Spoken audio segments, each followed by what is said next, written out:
People like this, Skap Attack, they don't actually know basketball.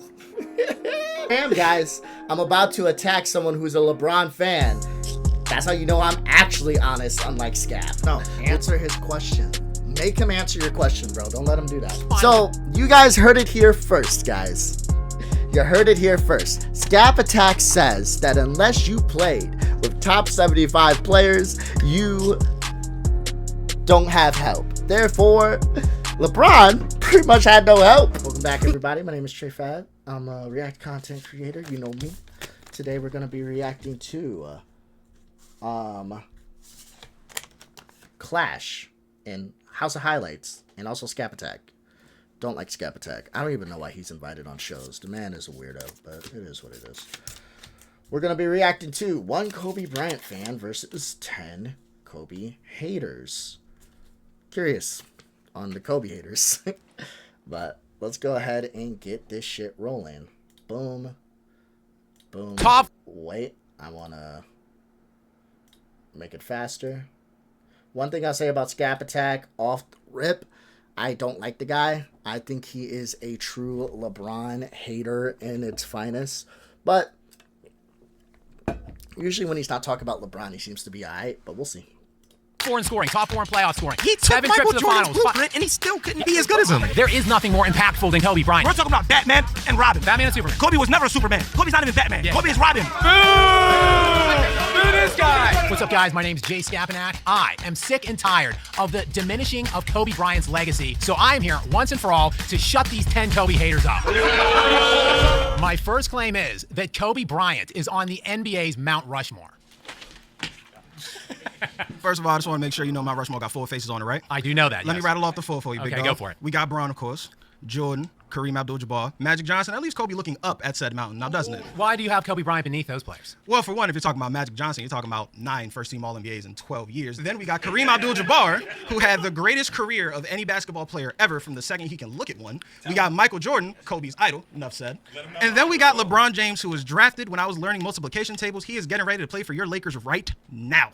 That's an unbeatable Mount Rushmore, and all due respect to Kobe, he's looking right up at that one. Let me tell you why you're dead wrong and why Kobe Bryant is arguably above every player you just mentioned, other than Michael Jordan himself. Kobe Bryant exists as Better than Kareem? Better than Kareem. I already know you guys are probably like, better than LeBron? Yeah, no, I'm not even gonna. He hates LeBron. But better than Kareem? I'm curious on what argument he's gonna bring forth. Here's my thing with Skap. Right? He never puts forth like an actual argument. His line of argumentation is always to just sit there and usually just bring up talking points or belittle, in this case LeBron, belittle who he's talking about in order to further his point. I've never seen him bring up like actual points that matter, that have like any type of fleshed out arguments within them. So I'm curious on if he's actually going to do it now, if he's actually going to sit here and like build upon his argument whatsoever, because usually he just doesn't. So yeah, it's a long form video. It's an hour. Usually he makes like 8-minute videos, so I'm assuming he will. But yeah, if he does, for the first time, I'll be able to attack like points. God, he's frustrating, because it's like, I do want to do that. I don't know if you guys know this, but attacking just random talking points about someone's personality or mindset it's not really that fun, even though it's fun to rage out at times. the most total package in NBA history, outside of arguably Michael Jordan. He is the greatest scorer, arguably the greatest, top three all-time scorer, undeniably. He is an elite two-way player, and guys, look, ultimately, I'm not here to talk about who you are underneath. Look, as Bruce Wayne told Rachel Dawes, it's not who you are underneath, it's what you do that defines you. Kobe Bryant is one of the most, I'm sorry, let me check that, is the most accomplished player in the postseason when it matters most, outside of only Michael Jordan. He went to 7 finals, won 5, and when you look at the requisite amount of supporting cast that he had, and we'll get into the Shaq claims later, when you look at the requisite amount of supporting cast that he had, coupled with the opposition that he faced, no one, arguably even outside of Jordan, accomplished as much. Therefore, I'm just here to say what he did. What? What? Hold on. Hold on. The supporting cast? Are we... Hold on. When he had Pau Gasol, when he had Steve Nash, when he had Dwight Howard, when he had Shaquille O'Neal, like, do you want me to keep going? What are we talking about? People bring up Shaq, sure, and I did too. But there's many players we can get to before we even get to a Shaq. Because Kobe is a great player. But to act like he didn't have a great team is crazy. And, but compared to the level of competition, what? The fucking 76ers with AI and an aging fucking center that was great, but wasn't able to keep up with Shaq. Like, that's who we're talking about? Are we serious right now? Come on, bro. This is crazy. I'm curious on how he's going to go on to explain that.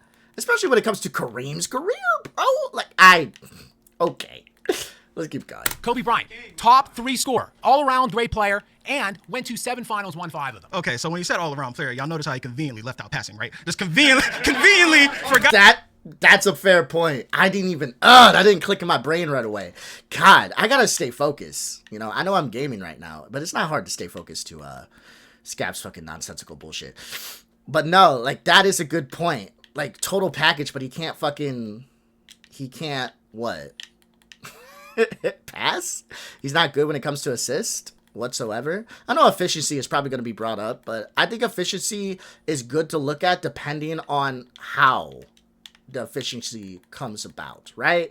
Like, we look at Luka, he's definitely not the most efficient player, but he is he's very good, okay?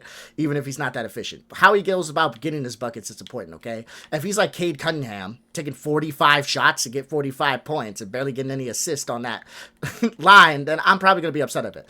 But if he's taking 20 shots to get like 23 points, or taking like 25 shots to get like 30, but he's got like 12 assists and like 10 rebounds to match it, that's why Luka is considered really great, and his efficiency is not used against him as much. But Kobe, he was a shot chucker, that's for sure. He chucked us some shots in his day. That you have to give the ball to the other team, something Kobe Bryant wasn't a fan of, except in 2006 Game 7 against the Suns, where he decided that's all he wanted to do. Mr. Mamba mentality himself decided, you know what, I don't feel like playing offensive basketball today. I'll let the other 4 of y'all do it. Now, if we're talking about the 7 trips to the finals, I don't like how, as a basketball community, we give players credit for the times they didn't make the finals. So all of a sudden, it's a bad thing that LeBron went to the finals 10 of his 23 years, as opposed to Kobe Bryant, who went for 7 out of his 20. Firstly, Kobe Bryant was not a starter in the NBA till he was age 20. That's positive? He ruptured. Hold on. Positive? Hold on. Kobe Bryant was, because he was traded from Charlotte to the Lakers. Therefore, he did not get into the starting lineup. He did not get into the starting lineup until his age 20 season, because they had Eddie Jones, Nick Van Exel, 2 all-star caliber guards. He then ruptured his Achilles at his end of his 34 season, right? So he didn't get the postseason run that year. Okay. Kobe Bryant didn't get the start. Yeah, because he wasn't good enough. The players that they had at the time were better in that moment. I'm not saying that they're better than Kobe, for anybody tries to quote me out of context. I'm saying that at that time, that year, those players were better than Kobe. That's why he didn't start. And injuries are all a part of the game. It happens. What do you mean?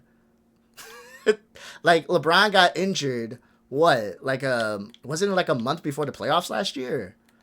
And who's to say if he doesn't get injured and LeBron and Luka are able to develop more chemistry on court? Because remember, they just got Luka. And who's to say if they're able to do that, LeBron, Luka, and them are able to actually get past the Timberwolves? He damn near came back like a week before the playoffs even started. So they played like what? I think they played like 10 games in total together at that point in time. Like, come on. What are we talking about? Injuries are part of the game. It happens. We can do this what-if game as much as we want to. But Kobe did play double-digit seasons. Kobe did go to the finals single-digit times. So you can try to excuse it as much as you want, but that doesn't take away the fact of the matter. And also, weren't you the one that said he didn't have much help? And now you're going on to say he had all-star caliber players on his team and that's why he didn't start? Which, again, does not come off to a positive to Kobe, even if he is young. Come on, bro. What are we... Okay. The season-ending injury the year after. He had another season-ending injury the year after that. Really, when you look at it, Kobe Bryant had 13 times that he could get in to the playoffs as a starter and go at it. He went to 7 finals in the 13 years and won 5 of them. LeBron is entering healthy year 23, and he's only won 4, and he had a better supporting cast than Kobe Bryant, and he faced weaker... Weaker competition. I'm glad I paused it at perfect time. Weaker competition than Kobe did. Are we fucking my gigantic gaping asshole with a dragon dildo? What are we talking about? Better supporting cast. Okay. We can sit here. What teams are we talking about? What final runs? Are we talking about the final losses or just the final runs? We can go back and forth with the Miami and the Lakers team. That Miami team is generally one of the best teams, definitely, of all time. I think it's probably like top 5 on my list. The best team of all time is number 1, that Golden State Warriors team of Kevin Durant. And not just because they had Kevin Durant. Like, that team was just fucking insane. Number 2, funny enough, is that 72-10 Bulls team. Way deeper than people want to give it credit for. And also, a lot of fucking complimentary pieces around Jordan. But we like to act like Jordan did it by himself too. And then number 3, funny enough, that Kawhi Leonard team, Spurs team, what was it, back in 22? No, not 22. I'm fucking blanking. Not that. It was older than that. It was 18? I think it was 18. That 2018 team, the Spurs team, they were on the verge of beating that Golden State team. I thought it was great. I like that Rockets team too with James Harden and Chris Paul.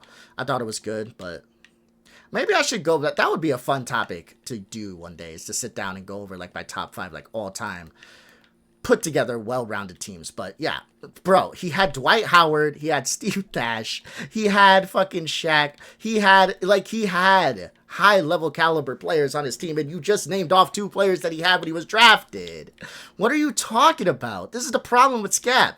Back and forth whenever his argument needs to be suited one way or the other. Kobe didn't have help, but at the same time, he had so much help, that's why he didn't start.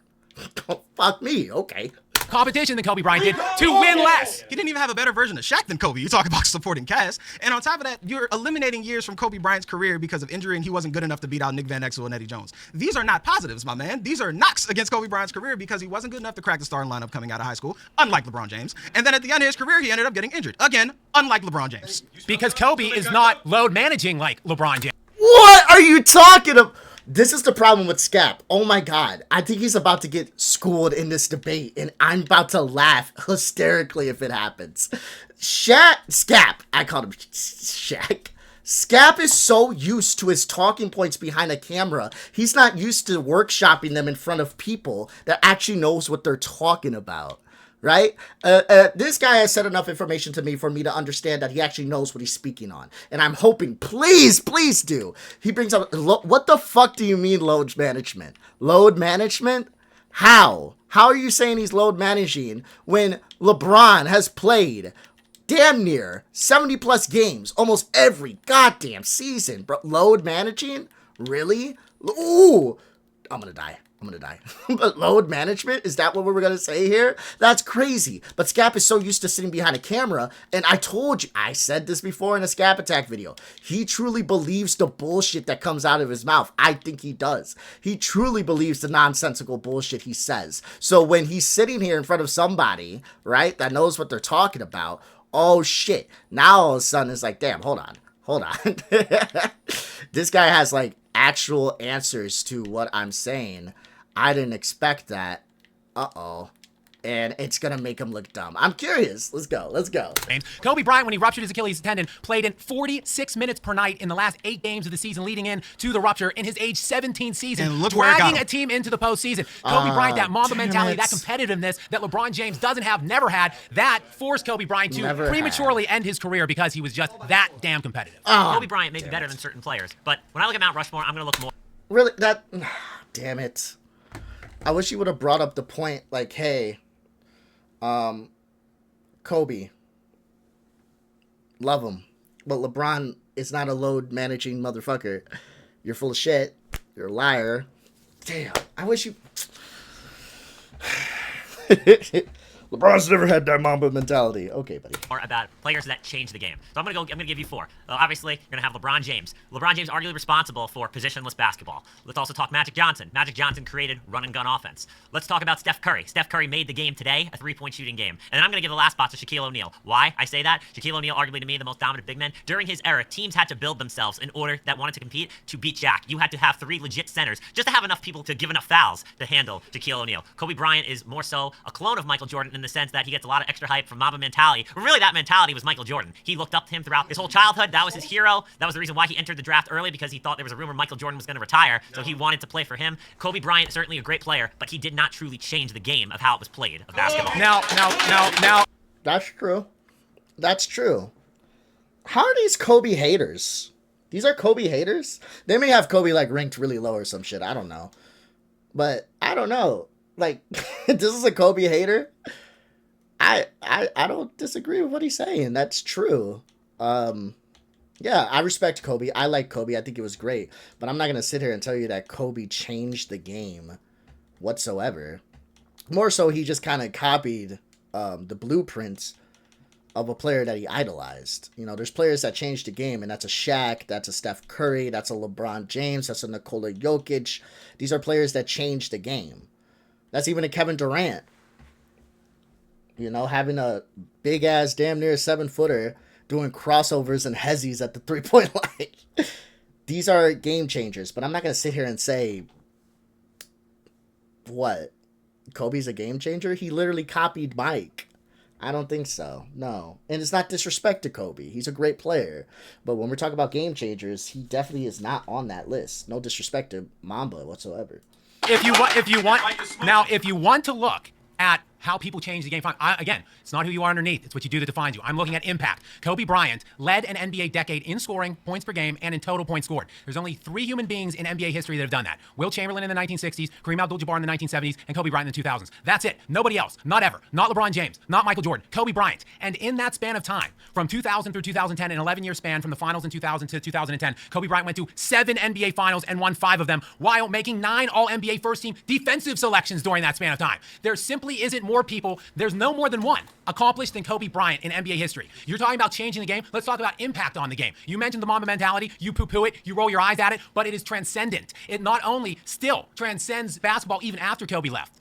It's gone on to other sports in other leagues. Let me tell you a quick little story here.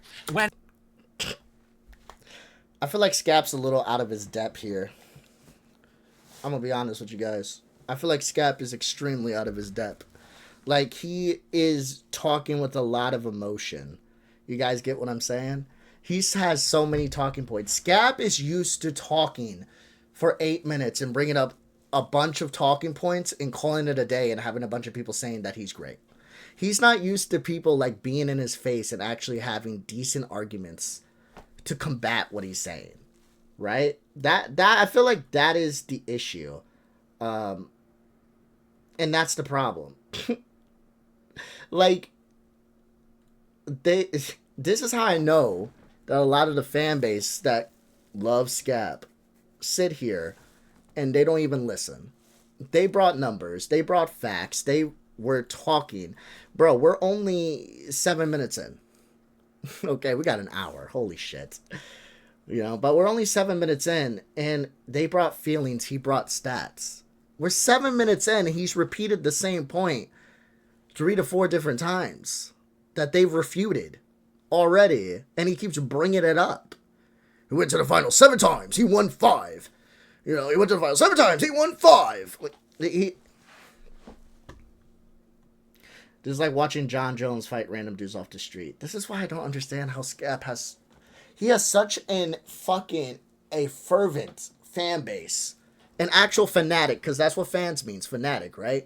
But we don't really think of, like, most fans as fanatics. I'm a LeBron fan, right? But I don't know what the man's doing right now. I don't know what he's eating. I don't know where he's at. I don't know. I don't even follow him on Instagram, mainly because I don't really go on Instagram. So, yeah. And I don't know what he's up to at the moment. But I'm a LeBron fan. But a fanatic would be like, yo, I know where he's at. I know what he's doing. I know what he's saying. I know what he's eating. That's a fanatic. That's why we usually don't correlate the two, but that's kind of what it is, because there's a lot of fans who are fanatics. But these are fanatics of Skap attack. Okay? We're, 7 minutes in, and somehow, some way, they're walking away with the feeling that he stomped everybody, and none of them were able to even stand up to his attacks. Alright, so you're throwing so many numbers at me right now. I know it's hard to argue with, huh? Look, we're going to see what numbers is brought up. I'm curious, because maybe throughout the conversation, Skap gets way better. It's like, damn, yeah, these guys are underprepared. But I don't like the fact that he got away with that load management point. That, to me, is a red flag. Because it's like, whoever he was talking to should definitely attack that. I feel like, my opinion is, honestly, they probably just all know who he is. They probably all know who he is. And the reason they bring up LeBron, because they know it triggers him. They all know who he is. Like, that's why, if you remember when the video started, with the first argument, it's like, obviously, with my Rushmore, LeBron, obviously, like, I feel like they know who he is, and they're trying too hard to attack him, but also, like, bringing up decent points, but I feel like they're not attacking too hard on the points, and maybe that's why he's coming out looking good, but I think for the most part, this is stupid. 7 minutes in, though, so we're going to give it a chance. Let's keep going. And the LA Chargers, when the LA Chargers freshly relocated back to LA, Kobe Bryant came in to talk to the team. After he left, he mentioned the book Jonathan Livingston Seagull. They had more than 50 requests from players to get that book. Max Crosby, like stud edge rusher for the Raiders, has Kobe's face tattooed on his chest. Jaden Daniels, stud quarterback for Washington. Kobe is his favorite player. He was. What does this have to do with anything? I can point to a lot of NFL players that have LeBron as the best. I can point to a lot of NBA players that have LeBron as the best. Okay? What does that have to do with your argument of why they deserve to be in the Mount Rushmore? If your Mount Rushmore is who is the more popular guy, then Kobe probably makes it, but LeBron stays on it. Like, you can't have both. You can't Nice. Bye-bye, Dexter. Oh, fine. Thank you. It's all good. Don't run away. Don't run away, bro. Sorry, I had to turn that off. Now people want to be talking. But if we're talking, like, popularity, LeBron is still up there. Jordan's definitely up there. I'm not sure if Kareem would be up there. Honestly, if we're going popularity contest, I'd say... what? There we go. LeBron James. I'd honestly say Larry Bird. Michael Jordan. I'd probably say Magic Johnson, Charles Barkley, and Shaq. Was that 5 or 6? The point is, you get what I'm saying? We're going popularity contest. But it's not about popularity. It's who's the best in your eyes and why.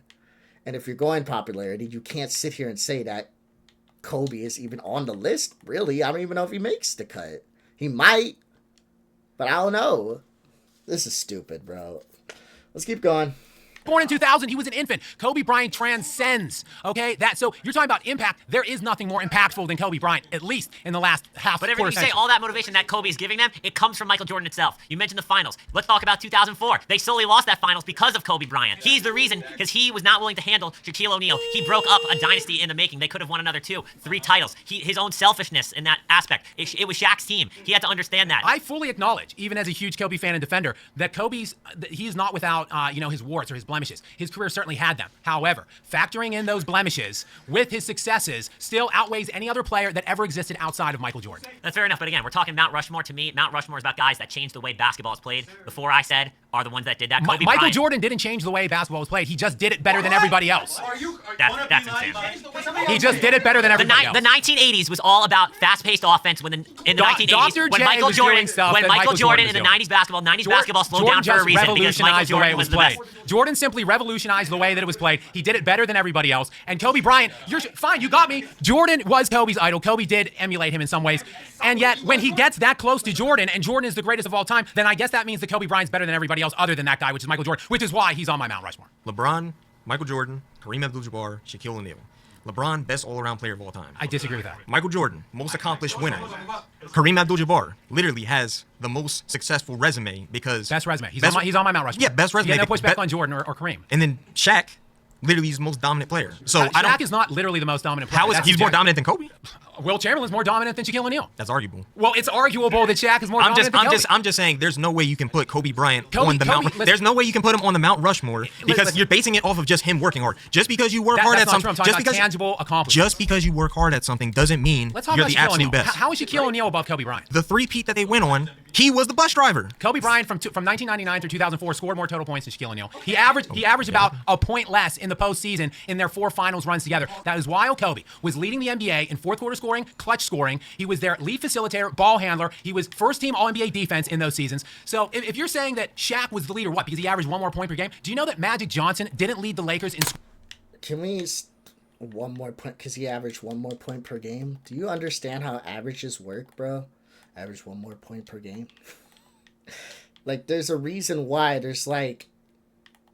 Right, there's means and deviations, right? Like, that's just, like, this is importance. We have to understand how important this is. 10% of $100, that's 10. Right? Okay. Now, if we do 5% of $100, that's 5. But you wouldn't just look at that. That's double the amount. But if I looked at you and said, hey, you know, I'm going to give you 5, I'm going to give him 10. You're not going to sit there and say, oh, it's just 5%. It's not that big of a deal. Like, deviations matter. Numbers matter. Like, this shit matters. I don't know how this shit can matter when it's proving a point that you're trying to make, but it doesn't matter when it's against your point. And again, Shaq was the main reason that those teams were winning. Kobe, all respect to him. But why are we, like, downplaying how great Shaq was? The greatness of fucking Shaquille O'Neal. The fact that teams had to be built around beating Shaq because they could not contain him. Like, we're just playing a weird game right now where it's like we're trying... What Skap's trying to do is he's trying very hard to... He's trying extremely hard to be... What is the word I'm looking for? Not confrontational. But he's trying extremely hard to just debate, bro. You guys get what I'm saying? Like, for example, if I'm debating you, and I feel like you are wrong on something, and I feel like you're, you know, bringing up a bad point. I'm like, oh, I think you're wrong here. Like, if you're debate broing me, you're being like, what is the definition of wrong? You get what I'm saying? Like, I feel like Shaq is really focused on just debate broing. I don't think he's focused on actually having a real conversation because his points really contradict themselves. So I thought he just does this in his videos, but now I can see this is some real life shit. His points will contradict himself. Every single time he's trying to prove one point, he'll contradict the other because he's trying to prove another point that he did. Right? Like, that's just a good example of this, right? If I had to give you an example off the top of my head, that's like an analogous to this. It's like, imagine I'm trying to prove to you that chocolate ice cream is better than vanilla ice cream. Right? Like, that's what I'm trying to prove to you. I think chocolate ice cream is the best ice cream around. I think it's way better than vanilla ice cream. And one of the points I bring up is the reason that chocolate ice cream is better than vanilla ice cream is because chocolate has more color. You know, chocolate is it has a better color to it. It's brown. It's not just plain white. You know what I mean? But then you bring up like mint ice cream. It's like, oh, okay, but would you say like mint ice cream is better than chocolate ice cream then? Because mint has like a green to it. Like, no, green, it looks like puke. It's gross. It's green ice cream. It's just a weird color to put on an ice cream. And I don't know why people would look at that because color isn't everything. It's like, hold on. But you just said the reason that you like chocolate ice cream is because it's the color. Now you're saying that the color over here, now it doesn't matter? Like, what? This is what I'm saying. Like, his point matters when he's trying to make one, but then it doesn't matter when he's trying to make the other, and they contradict each other. That's Skap for you. Scoring in any one of his single 5 finals runs. runs. But if you want to bring up Magic Johnson, he was a rookie and won the Lakers a championship. I'm trying to. So I'm just saying, if you're trying to base that as an argument, that's In a year that's where kind of Kareem Abdul-Jabbar I'm just saying that's kind of MVP. messing you up. Like, I don't know why you would bring up Magic Johnson when Because literally Kobe Bryant's an exponentially better scorer than Magic Johnson. He's an exponentially better defender than Magic Johnson. He won the same number of championships than Magic Johnson with far okay, but less help than Showtime Magic Lakers, Johnson. Showtime and Lakers, played way Showtime harder Lakers though, competition than Magic Showtime Johnson. Lakers though. Hold on, I want to address the Shaquille O'Neal versus Magic Johnson thing real quick. Let me just drop some knowledge on these haters and you right now. Yeah, okay. Do Go you ahead, do yeah, you I'll know let you speak. that Kobe Bryant faced and beat more 50-win opponents in the Western Conference in just 2008 through 2010 than Magic Johnson did in his entire career? Oh, and who wasn't on the team in 2008 through 2010? Shaquille O'Neal. So I don't want to hear any more of the Shaquille Okay, no. O'Neal qualifiers Okay, but coming from the side. you still have Pau Gasol. You still have Lamar. And what's Odom. Pau Gasol? Like the 80th or 90th best player of all time? You don't think he's Hall of Famer? He's not top 75. You don't think he's a Hall of Famer? He is a Hall of Famer. So then what are we talking about? But he's not top. He's You're certainly basic- not Kareem Abdul-Jabbar. Kareem Abdul-Jabbar and No, Magic no. Johnson You're played acting, with you're each acting, other. you're acting like Kobe didn't have a team Kareem and in Magic 09 played and with 010. each other He literally and had James he literally Worthy had top Pau, 50 he literally all-time had Pau player. Gasol. He literally had Lamar Odom. He had Trevor Ariza. He had Derek Fisher. All of these guys literally helped him win a game. Lamar Odom made no All-Star appearances in his entire career. No All-NBA what? selections. You know, Derek Bill, Fisher you know, made no Bill, All-Star you know, appearances. you know, No All. Bill- Hold on, we don't give that hold on. What the fuck are we talking about? We don't give that argument to any other player. I know he doesn't feel that way right now. Like, is Austin Reeves wasn't an all-star last year, right? I'm not tripping on that. I don't believe he was. He's playing extremely well this year. I think he will be. But he has been a great help to LeBron, though, and he's been amazing. But would we say that Austin Reeves is not a great complementary piece for LeBron James? Would we say Rui Hachimura even was not a great complementary piece to LeBron James? You wouldn't say that. I know Skap wouldn't say that. That's why this argument, I feel like he's trying to, this debater's trying to get him right now. And he should get him. But no, I think he is trying to get him right now. Because, like, hold on, motherfucker. You wouldn't even say that. You wouldn't even say that. That's bullshit. And you wouldn't even say that. Because when it comes to other players, you wouldn't sit there and say that shit. At all. Like, when we look at Michael Jordan's 72 and 10 team, who I told you guys is like the second best team of all time. What, because Tony Kukoc wasn't an all-star? Are we going to say he wasn't massive help? BJ Armstrong, we're not going to say he's massive help? What are we talking about? What are we talking about? No, you're full of it, and you know it. You know it. Oh my God, that's what I'm saying, bro. Different arguments, different strokes for different folks, but this man does it with his arguments. Crazy. NBA appearances. You know, bailed out Kobe in Game 7 of the 2010 NBA Finals? Yeah, tell me Ron about Artest. Ron Artest, you made Because one Kobe- All-Star because appearance like Kobe- 7 years earlier. because Kobe's I'm Mamba talking about mentality- you know what Magic Kobe- Johnson you know with what Kareem Kobe's Mamba Abdul-Jabbar mentality- and James Worthy. You know what Kobe's... You don't make that argument. I'm frustrated. I am so angry.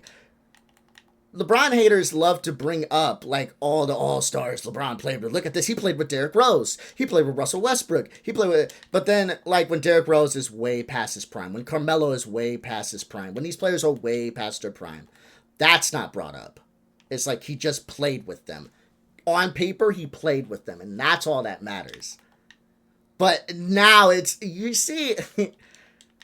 This is not even a Kobe fan thing. This is a hater thing. A LeBron hater specifically. When you are talking to someone that hates LeBron, they will try every which way to make their arguments work to the point that they'll even do it with players they like. But they're never coherent. I feel like people like this, Skap Attack, they don't actually know basketball. They know talking points, which is not the same. It's just not. Mamba mentality says, I'm going to shoot 7 for 24, but since that's going to be seen as the best thing ever because I didn't give What up, are you talking about? it doesn't 2010? matter. Yeah, Game 7, 2010? Listen, Where he still led both teams in scoring, led both teams in fourth quarter he scoring, didn't. had 16 He rebounds because underperformed. Kobe Bryant is He a winner. underperformed. What I'm saying to you is Kobe Bryant, just because he's a hard worker doesn't mean he's the overall best player. Literally. Agreed. Like, I'm why are talking you saying... about- Literally, I'm he talking about took... top 4 in scoring, top 4 in playoff scoring. He took 7 Michael trips to the Jordan's finals. blueprint, and he still couldn't be He as good as him. He took the He greatest couldn't player even be... ever's blueprint and got damn close to him. And You're therefore calling, is better than everybody you're else. calling Kobe the greatest. Better than Michael Jordan, No, I'm apparently. saying he's second to Michael Jordan. You're saying he's second to Michael Second Jordan? to Michael Okay. You're saying Kobe is top 4 in points? You know what he also is top 4 in? Misses. LeBron's he's number first. 1 misses all LeBron's the time. number. No, he's not. Well, Kobe's second. LeBron's per, one. per game. LeBron's your coach. He's number 1 in He's this. played more games. He's number 1 in turnovers. He's played more games. So Kobe played a lot more games than all the other guys You're you're right, referencing. and he had to play 2-3 more seasons than Jordan to get less points. No, points Kobe per has game. more- Who has more points Kobe per game? has more Jordan is at points than Michael 30.8. Jordan. Jordan is at 30.8. Is number 1 all time. Yeah. Tied with Yeah, tell me who? about it. Wilt Chamberlain. Tell me about it. Let me Where's tell you Kobe this. Bryant on the points per game list? Okay, bro, can we milk in some context to this real quick? All of NBA history has been played at roughly roughly a 110 point per game pacing. Yeah. In the 1960s, it was about 115. In the 70s and 80s, it was like 110. In the 80s, when Jordan came in '84, it was still being played at 110 per game. Up until '95, it was still at 105 points per game. Now it's back up to 115. It was 114 last year. In the 16-year span from when Kobe Bryant was drafted in '96 to when he ruptured his Achilles in 2012, the NBA was played at a 96 point per game pacing. That is the unequivocal dead ball era of NBA basketball. It was played at 15 to 20 points per game, less on average than any other era in NBA history, including 3/4 of Michael Jordan's career. What's your Mount Rushmore? My Mount Rushmore takes in accomplishments, how much they won, how much they impacted with the supporting cast, and the opposition they faced. So I've got Jordan, Kobe, Tim Duncan on my Mount Rushmores, and Kareem's resume is impeachable. I can't, even though he played weak-ass competition and played with a crazy supporting cast, his resume is unimpeachable. It's better than LeBron's. He's been to 10 finals. He won 6. He has 6 league MVPs. He's top 3 in three standard box metrics. That's rebounds, blocks, and points. My next claim is, other than Michael Jordan, Kobe Bryant is the most successful playoff performer in NBA history. You saying Kobe Bryant is the best playoff performer? It's not close. So how could you say it's not close when we seen what MJ do? We seen what he did. I said MJ is the best. Okay, so how about we take it to LeBron, right? Sure, Because sure, let's be honest. let's. LeBron, unique. Everything unique. What he did from Cleveland, 07, took him to the NBA Finals. Okay, we seen what Against two teams that didn't win more than half of their games. But he still did what he did, right? He still And then got swept in the finals by Spurs. He still derailed Ben Wallace. He still derailed. No, Ben Wallace was not on that team in 2007. He was on Chicago that year. Okay, you got me, but still took out Detroit, right? Okay. He shouldn't be on. I'm sorry. You got to come prepared. If you are someone that's debating Skap attack, you need to come prepared. You can't. It makes me feel like you have talking points too. Here I am. I should put this in the intro. Here I am, guys. I'm about to attack someone who's a LeBron fan. That's how you know I'm actually honest, unlike Skap. Listen, when it comes to debating Skap, you need to also have facts. You need to also know what you're talking about, right? You can't just come in with talking points yourself. Like, you can talk about 40 in the Palace. You can talk about 40 in the Garden. Bring up these points when it comes to LeBron. I don't know. You can talk about the fact that he scored 13 points in the fourth quarter against the Spurs, leading up to that Ray Allen shot. You can talk about these points, but you can't just be like, you can't be unknowing. You can't bring up talking points and not know what you're talking about, especially when you're facing someone like Skap. Because trust me, he has a lot of talking points to dissect and go against what you're going to say, but they're talking points themselves. So if you know what you're talking about, it's going to come out well. I promise you, this guy right here, maybe another, we'll see. I think the guy before might have been a little, but he didn't say much. But I promise you, this guy right here, he's going to be the main reason all these comments are made. I don't even know what he's about to say, but it's probably not going to be the best points brought forward.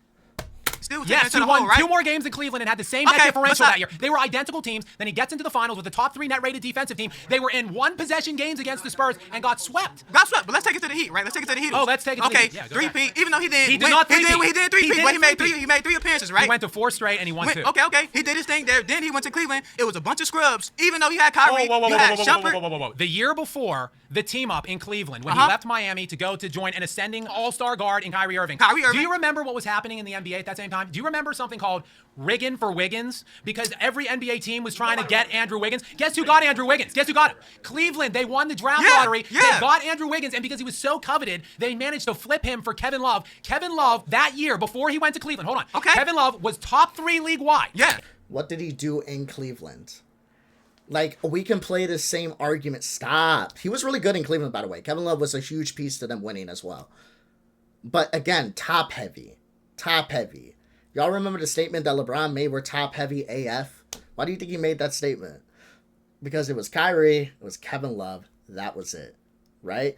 When that trade was made, Kevin Love was good, but he was not averaging the same numbers he was in Minnesota because he was the main component in Minnesota. He was the main driving factor versus where he came to. It was kind of similar to a Chris Bosh when Chris Bosh was in Toronto. That's why I'm never going to say Kevin Love didn't do enough. I'm saying that we can't look at numbers from the year prior. We got to look at what they did. And he was a huge piece to Cleveland winning. I'm absolutely saying he was. But when it comes to Kobe, he had Steve Nash and he had a Dwight Howard. He had great pieces as well as that team. It wasn't even like he had a top-heavy team. The Lakers all around had decent players on the team as well. But for some reason, they just couldn't figure it out because sometimes the pieces just don't work. Russell Westbrook is a great player, you know? And everybody talks about how bad he was on the Lakers, but before he got to the Lakers, he was tearing shit up in Washington. He was tearing shit up in OKC prior to that. Okay? I think he averaged a triple-double while he was in Washington. But certain pieces just work with certain players differently, and you can't just always look at the pieces and say, just because they work, therefore it was a super team. That's not how that works. You gotta look at the entirety of it. That's why when I'm sitting here and telling you guys that Cleveland team was not a super team. The Cleveland team was not a super team. But that Heat team was, because it takes more than just 3 great players to make a super team. And I'll argue that all day. It is what it is, bro. In box plus minus, value over replacement, and player efficiency rating. He was second or third in all those metrics behind only LeBron James and that league's MVP, that year's league MVP, Kevin Durant. That was Kevin Love. He was second team All-NBA, and if there was not positionality that year in All-NBA, he would have been first team All-NBA. That was the third option in Cleveland. You're gonna be talking. You said those were scrubs in Cleveland? They all wasn't scrubs. Okay, you're right. You got Kevin Love, you got Kyrie Irving, but who do they need? They needed LBJ. They needed LBJ. Who did Kobe Bryant need? He needed a whole roster plus the bench. Derek Fisher. Who else? Never an All-Star. Trevor Ariza. Never an Who All-Star. else? Paul Gasol. One-time All-Star. Do you know who Kobe Bryant's third leading scorer was on the Shaq teams in the second and third time? Derek Fisher, who played in... He was clutch. He never made one All-Star team, never won All-NBA designation his entire career. Not everybody's a star, bro. Not everybody's a star. But LeBron had stars at every stop he went after he left Cleveland. He did, though. He really did. He did. He had 2 co-stars, bro. He did. He had did. Chris Bosh and Dwayne Wade. Then he jumped to Kyrie Irving. Okay, back to Miami Heat. Then he went to back to Miami Heat. Back to Miami Heat, bro. I'm from Dade County. This is... I'm glad the timer's about to go out. This guy is not good. He's not good. This is not a good representation of LeBron fans. I just want to point that out there right now. This guy is a LeBron fan to what Skap is a Kobe. These guys are like 2 sides of the same coin. I want to point something out right now. I'm making fun of this LeBron fan myself. But if you're looking at this LeBron fan and you're saying, damn, he doesn't know what you're talking about, I hope you understand. Skap sounds exactly the same. You just don't feel that way because you like him.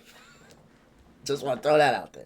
Chris Bosh was not really that guy in Miami. It was really him and Dwayne Wade. Let me hold on. Chris Bosh really wasn't that guy. No, he wasn't. But he went to 11 All-Star appearances in 13 seasons, and the year before he teamed up in Miami. Hold on. He was 20th in VORP, 18th in BPM, 4th in PER, and wait, hold on. In a lower scoring era, in a lower paced era, Chris Bosh averaged 24 and 11 the year before the team up. He really wasn't that guy? Are you kidding me? No, not to a certain degree. No, he was not that guy. Let me finish this off because you was talking the whole time. I hear what you're saying. But Kobe... Okay, you're saying besides Michael Jordan, Kobe was the second best playoff performance. I have to scrap that. LBJ going from team to team to team, taking these players with him. Kobe, he took it with team. I give him that. But Kobe, he gave up at certain times. He was a prima donna. He said, "I'll do it by myself." How could you do it by yourself, dude? You got to say about Andrew. You got to say about Paul Gasol. You couldn't do it with Dwight. You couldn't do it with Julius. You couldn't even do it with D'Lo. I mean, come on. I hear people yelling Steve Nash. He played 30 games this year. Debate me about it. You couldn't do it with nobody else. You couldn't do it yourself. He did do it himself, way more than LeBron James ever did. How? How? Because he took Pau Gasol, went to 3 straight finals. And Did we forget the COVID chip? Did we forget the COVID chip? Did we forget 2020? I certainly did it.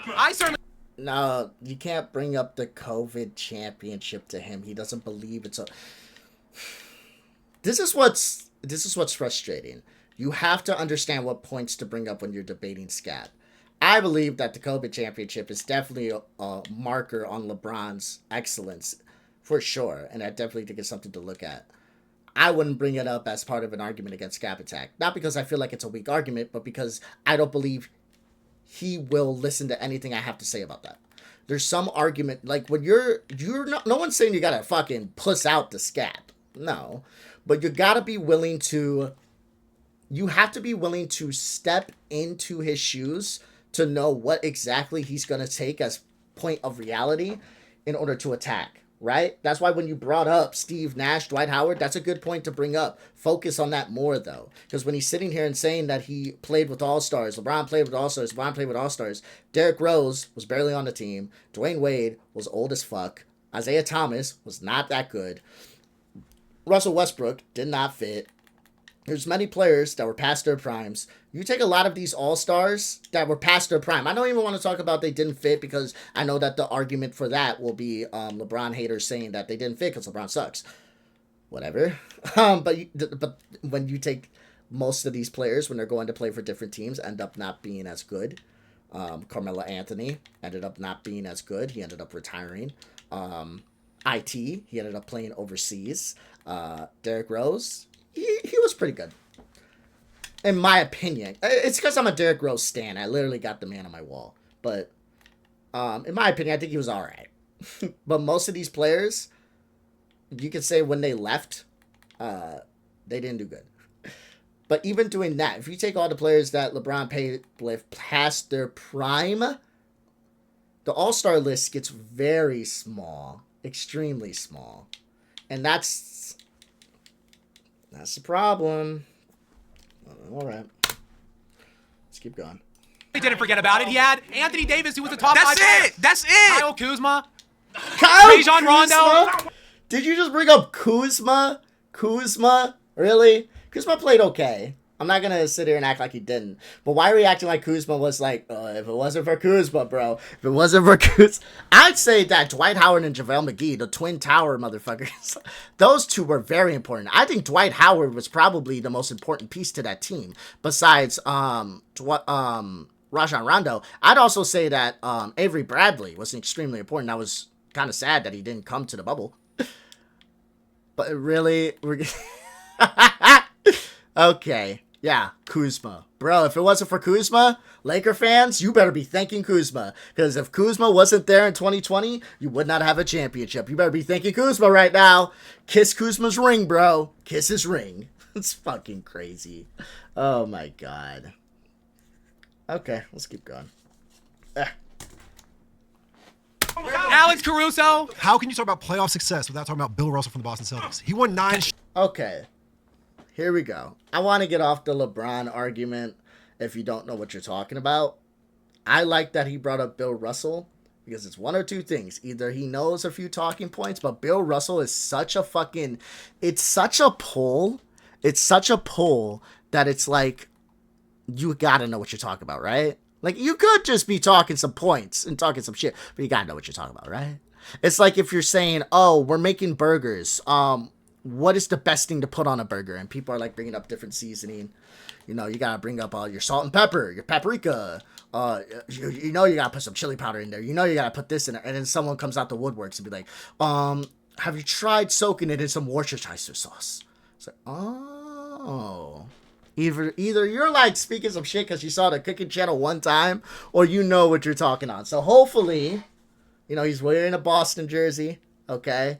He might be from Boston. And he brought up Bill Russell. I'm hoping he does know what he's talking about. Well, let's see. Straight NBA Finals. Before we get into it, let me just... How can we talk about it? Well, because there were anywhere between only 9 to 14 teams in the NBA at the time that Bill Russell was playing. And because... Hold on. And one last point, I'll turn it back over to you. And because Bill Russell played with anywhere between 6 to 8 other Hall of Famers throughout all of his title runs. That's why I'm not... No disrespect to Bill Russell. He's in my top 10 all time. He's close to like 6 or 7, but he's not Mount Rushmore. And he didn't have better playoff success than Kobe Bryant. How can you talk about how there are less teams, but then you're also going to talk about how he has so many Hall of Famers on his team? Like, Tommy Heinsohn would not be a Hall of Famer in today's game. I mean, well, that's your opinion. Bill, I mean, look at the guy.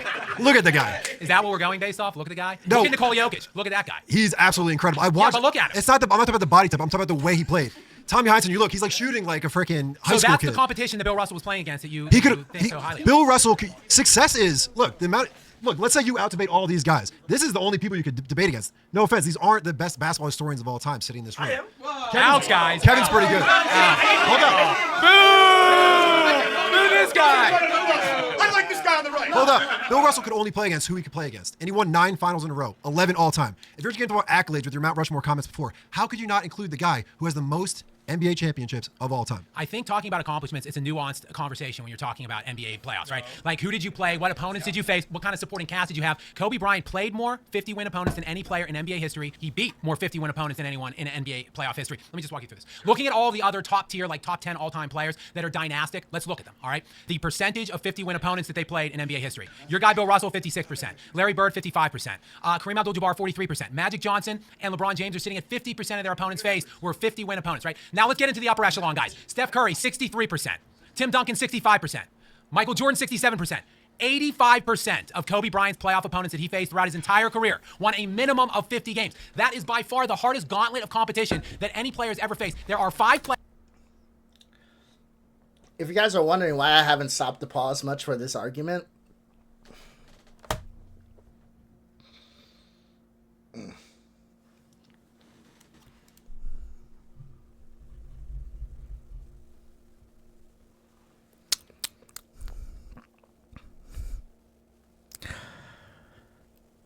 2014-15 Atlanta Hawks.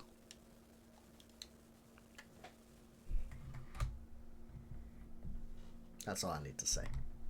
That's all I need to say. Granted, if that 2015 Atlanta Hawks team faced LeBron, a LeBron-less Cleveland team, the Hawks probably would have beaten Cleveland without LeBron. LeBron was a huge reason that Cleveland, was as good as they were. But nobody thought that Cleveland was losing to Atlanta. They thought they were losing to Boston. Boston was favorited. But they did not think they were losing to Atlanta. And Atlanta was the number 1 seed. And Atlanta won the most games. There are teams that win a lot of games. There are. But just because they win a lot of games does not mean automatically they're the best ever. That's just not how that works. Sometimes they can correlate. We can look at the... This guy's just camping in the corner. Sometimes it can correlate. We can look at the OKC Thunder, for example, the San Antonio Spurs. We can look at many teams where their records can match their greatness, for sure. But it doesn't automatically mean like you are just the best team and the better team, right? Like, we wouldn't say that.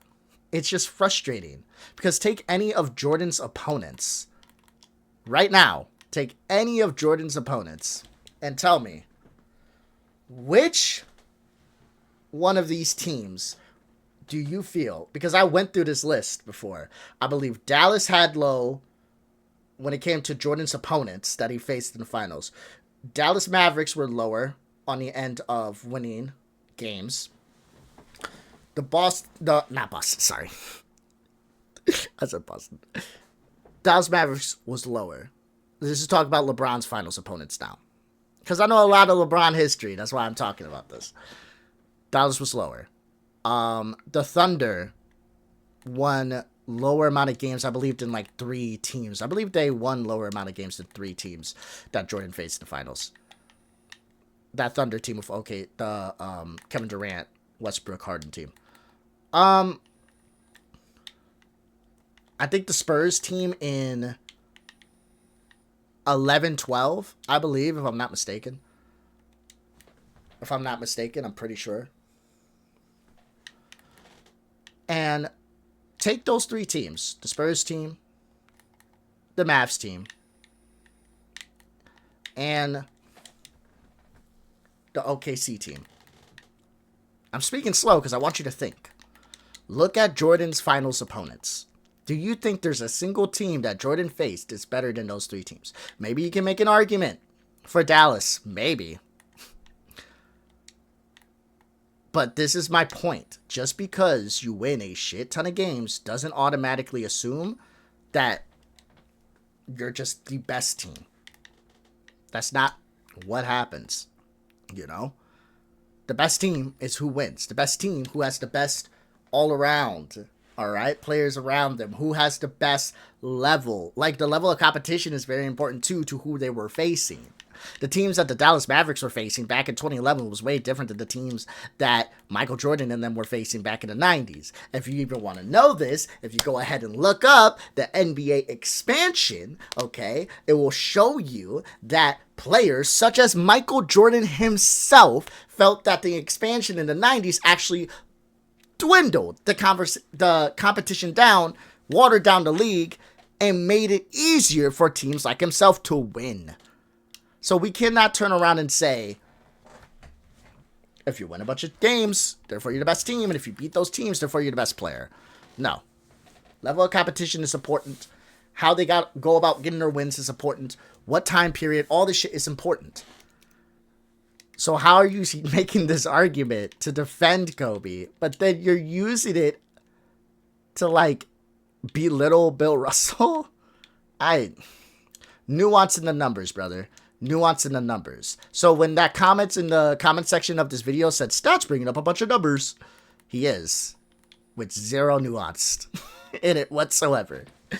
You know, any man that wants to bring the illusion of nuance to a conversation, that's a man that doesn't know what they're talking about. Players that have faced at least 4 50-win teams in one postseason. That would be the 95 Rockets, the 2024 Dallas Mavericks, and then the 2001 Los Angeles Lakers, the 2008 Los Angeles Lakers, the 2010 Los Angeles Lakers. 3 Kobe Bryant teams, and 2 of those 3 had Pau Gasol, not Shaquille O'Neal, and he still won 5 though. He still went to 7 finals and won 5 of them. I'm getting you're throwing so many numbers out there right now. I know, and it's hard to argue The against, only 2 numbers that matter are 9 NBA championships in a row and 11 all time.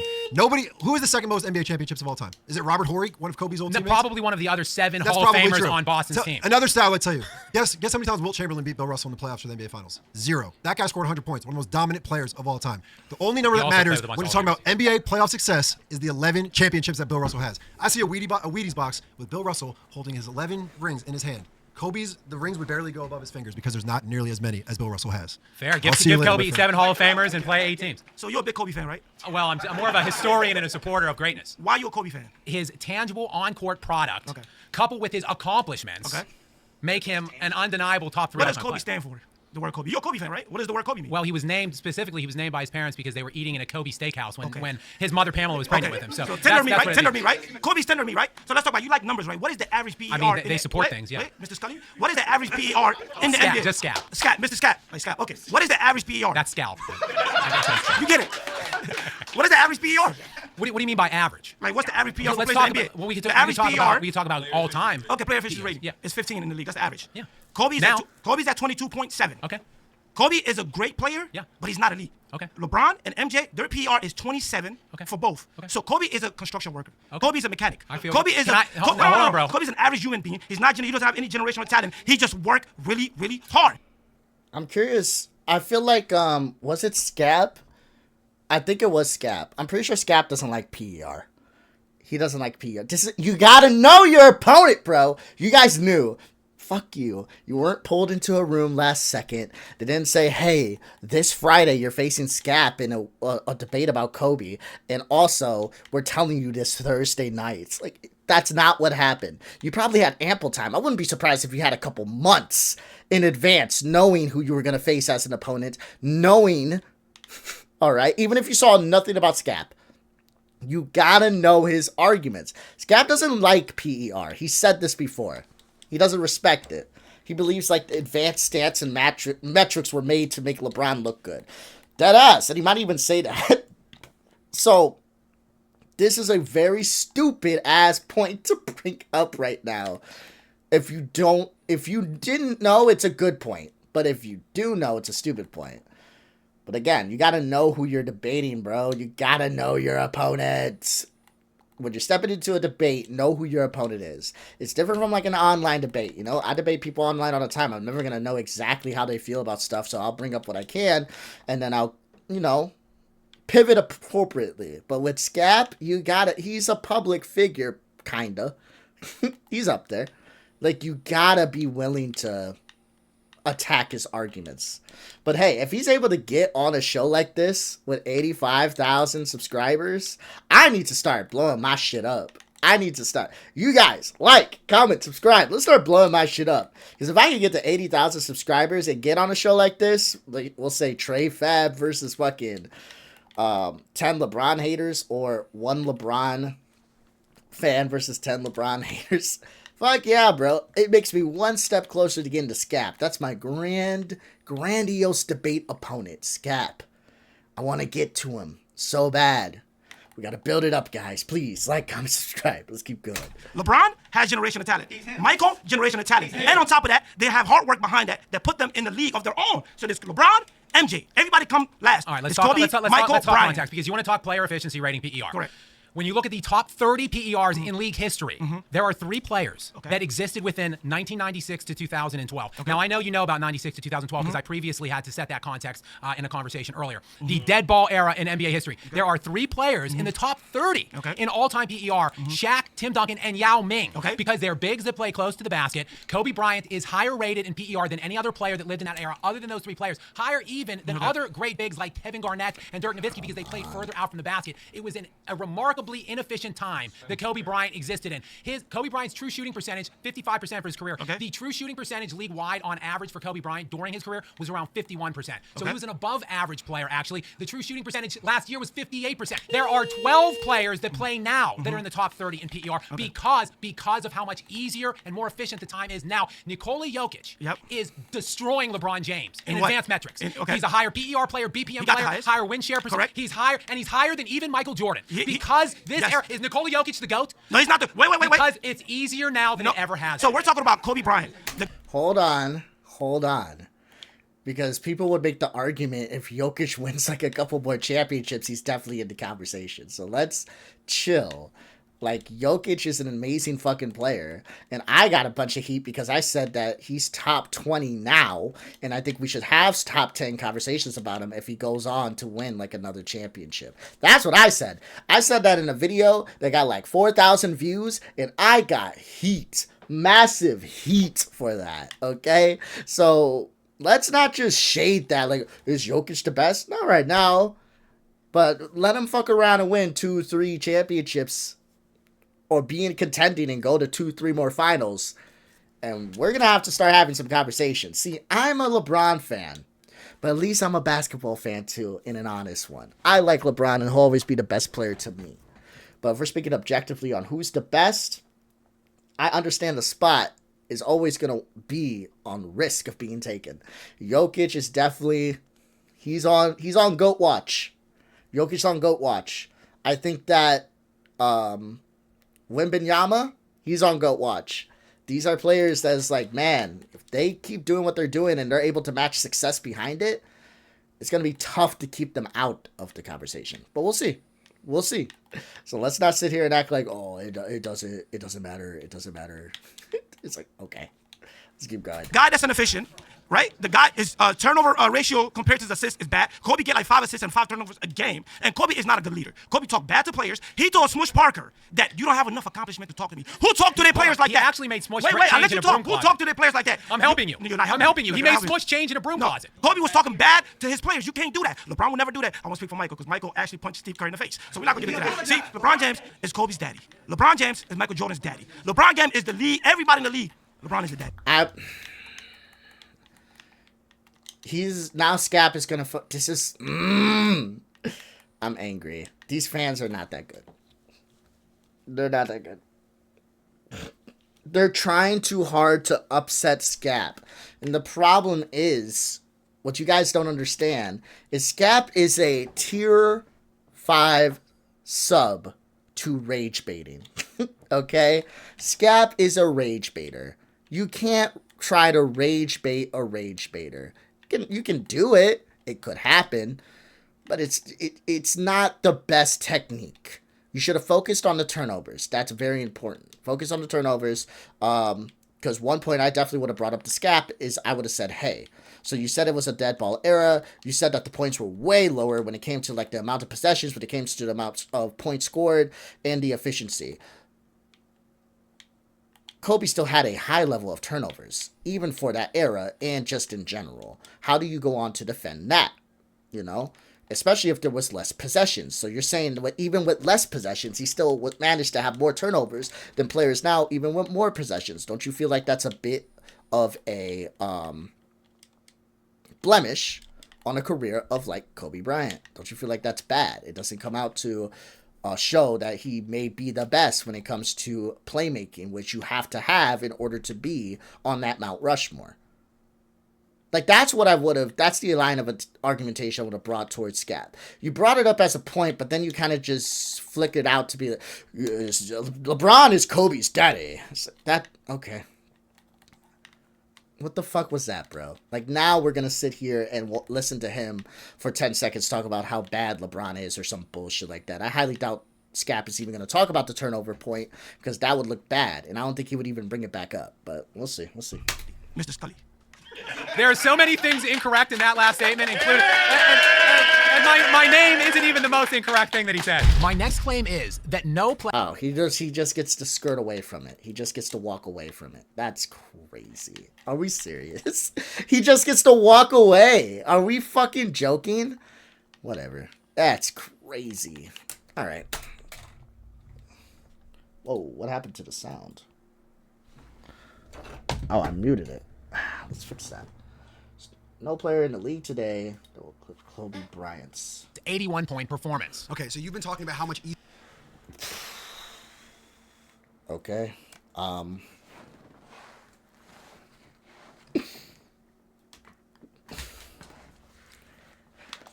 don't know. Like, you don't have Wilt Chamberlain in the Mount Rushmore, but he has 100 points. You don't have Devin Booker in your Mount Rushmore. Doesn't Devin Booker have like 70? Doesn't Damian Lillard have like 70? This is stupid. Like, what is even this point? I kind of want to skip it. I'm not going to. Don't worry, guys. But we're an hour in. It's probably going to take another hour just to get through the rest, but at least for my fucking sanity, we'll leave it at this speed. It's fine. Oh my god. I just feel I'm gonna blow my brains out. Another hour. Let's go. Easier it is to score in today's game with the advanced metrics and talking about the faster pace and the more possessions, all this stuff. All these numbers you're throwing out here. So how are you then going to go and say that nobody, Luka Doncic, who scored, I think, 73 in 2023. Donovan Mitchell scored in the 70s. Devin Booker has scored in the 71. Oh, thank you for giving me the numbers. But the fact of the matter is, if these guys are putting up these kind of numbers, and it's only by, the way you're talking, only going to continue to get easier to score with the trend, the way the offense is trending, the way the NBA is. It can't get much easier than it is now. Well, you don't know that, though. We can't predict the future. So the NBA, as it potentially continues to get easier like that, why do you feel that nobody can score 81 points if it's already been close to being done, and you've already talked about how easy the offense is nowadays? It's not that close. The only player ever... 73 is not close to 81? The only player... I'm just trying to answer the question. The only player that scored more than Kobe's 81 ever, there's just one instance ever. Yeah. It was 1962 in Hershey, Pennsylvania. Wilt Chamberlain scored 100. Yes. Okay, no, this is just a silly point then.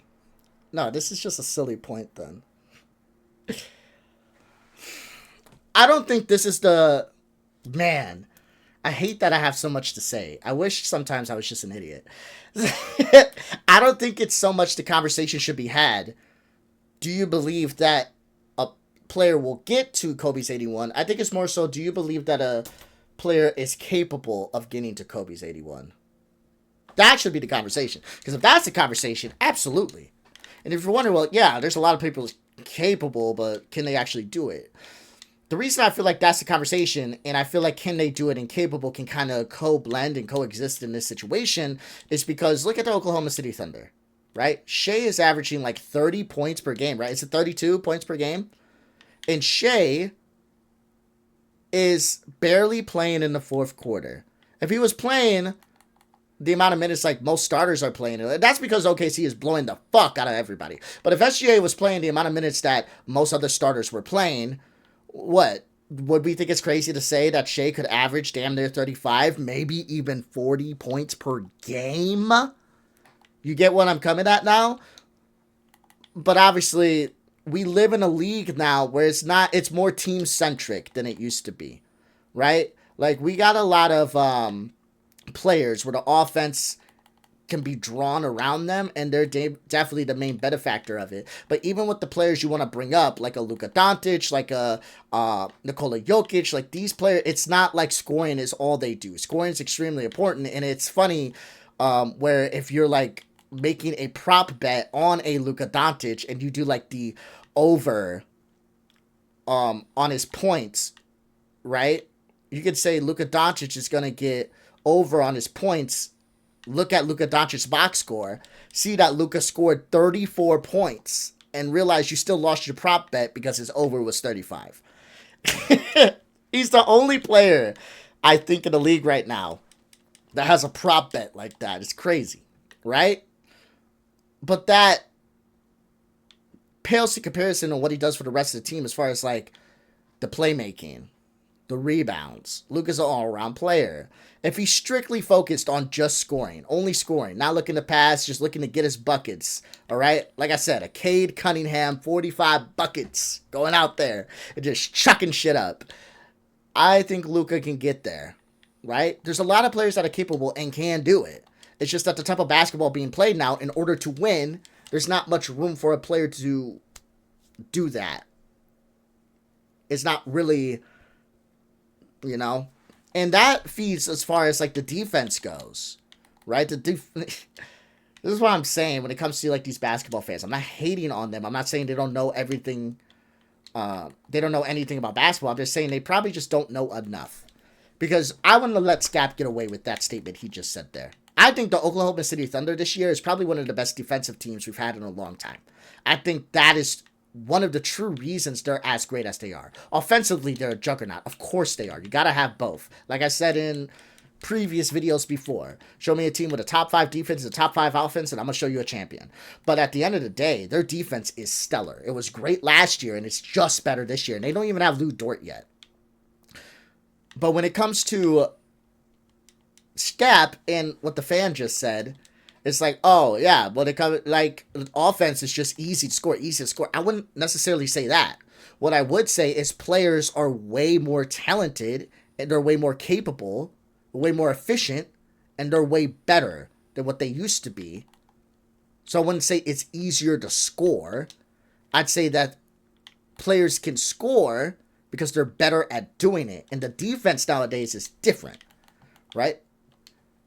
So I think that's important to bring up as well. I think the defense is... People talk shit on the defense so much. But I think the defense in the modern NBA right now is actually pretty fucking good. I don't know what to tell you.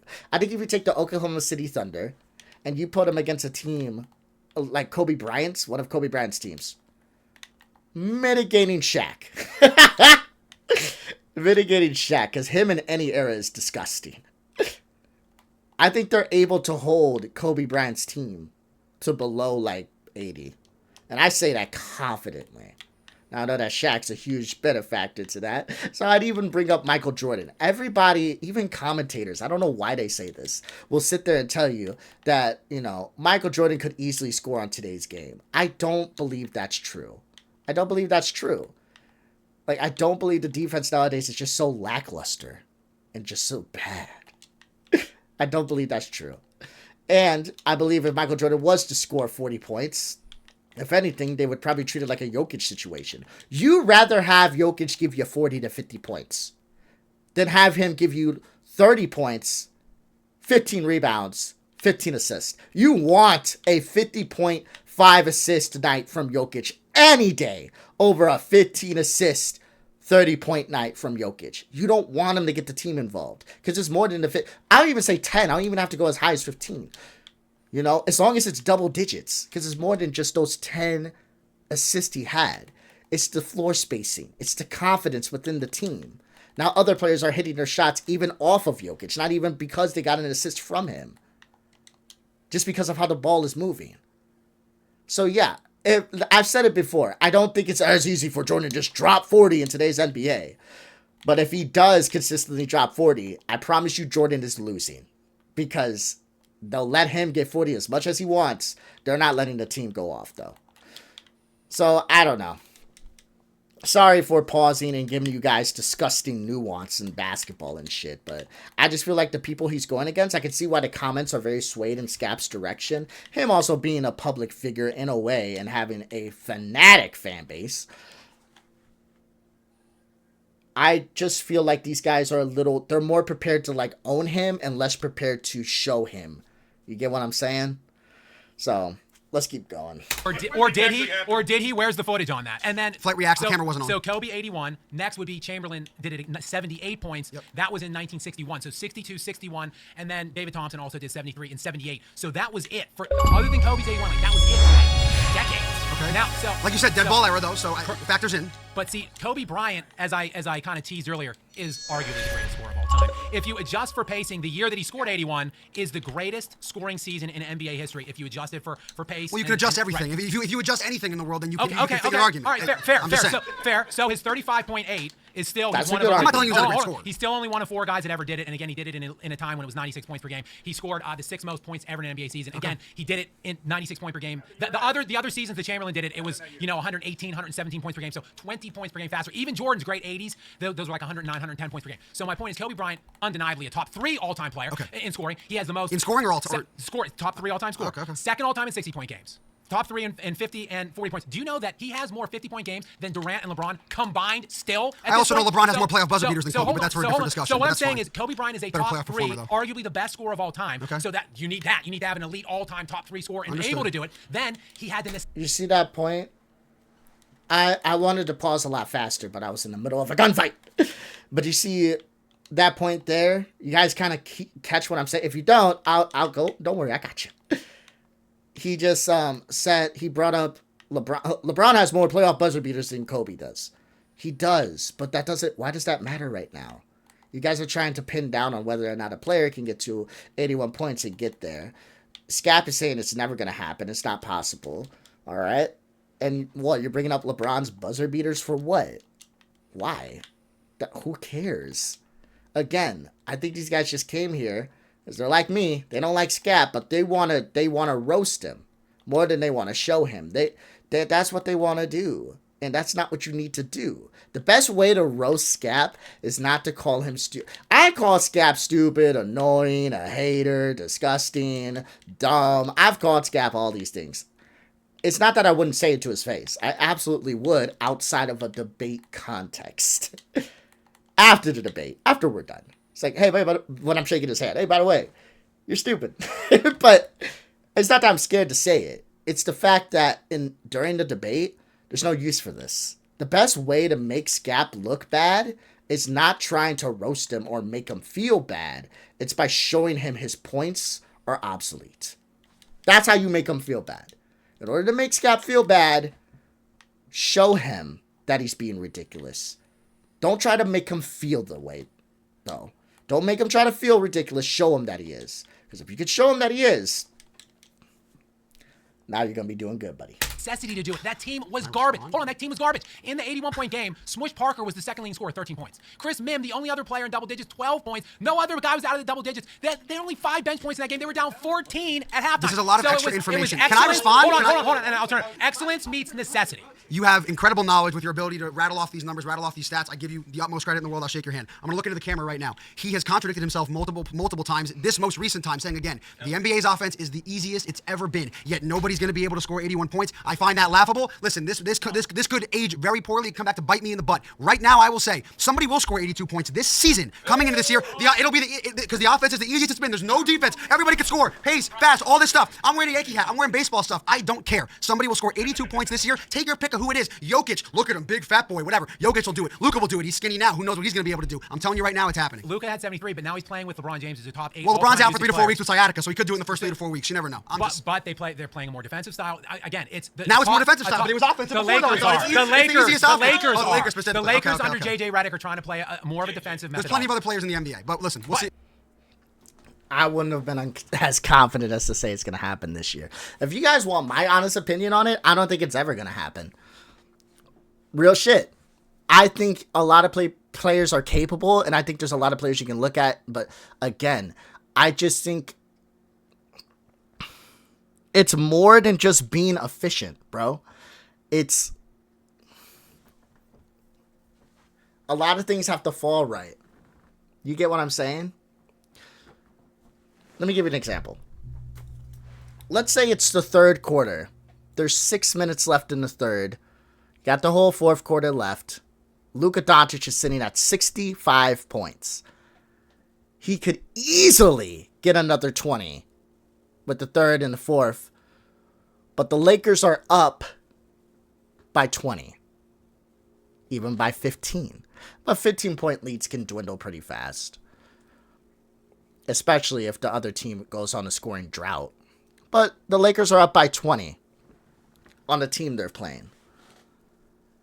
I don't care if you're JJ. I don't care if you're a old coach, new coach. Most coaches are going to sit you. Why?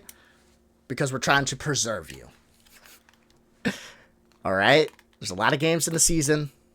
We pretty much got this game in the bag. We're up by 20 points, bro. 6 minutes left in the quarter. And if they cut the lead down to like 10 going into the fourth, I might play you in the fourth. And is it possible for Luka to have a 20-point quarter? It is. But will he, again, have to?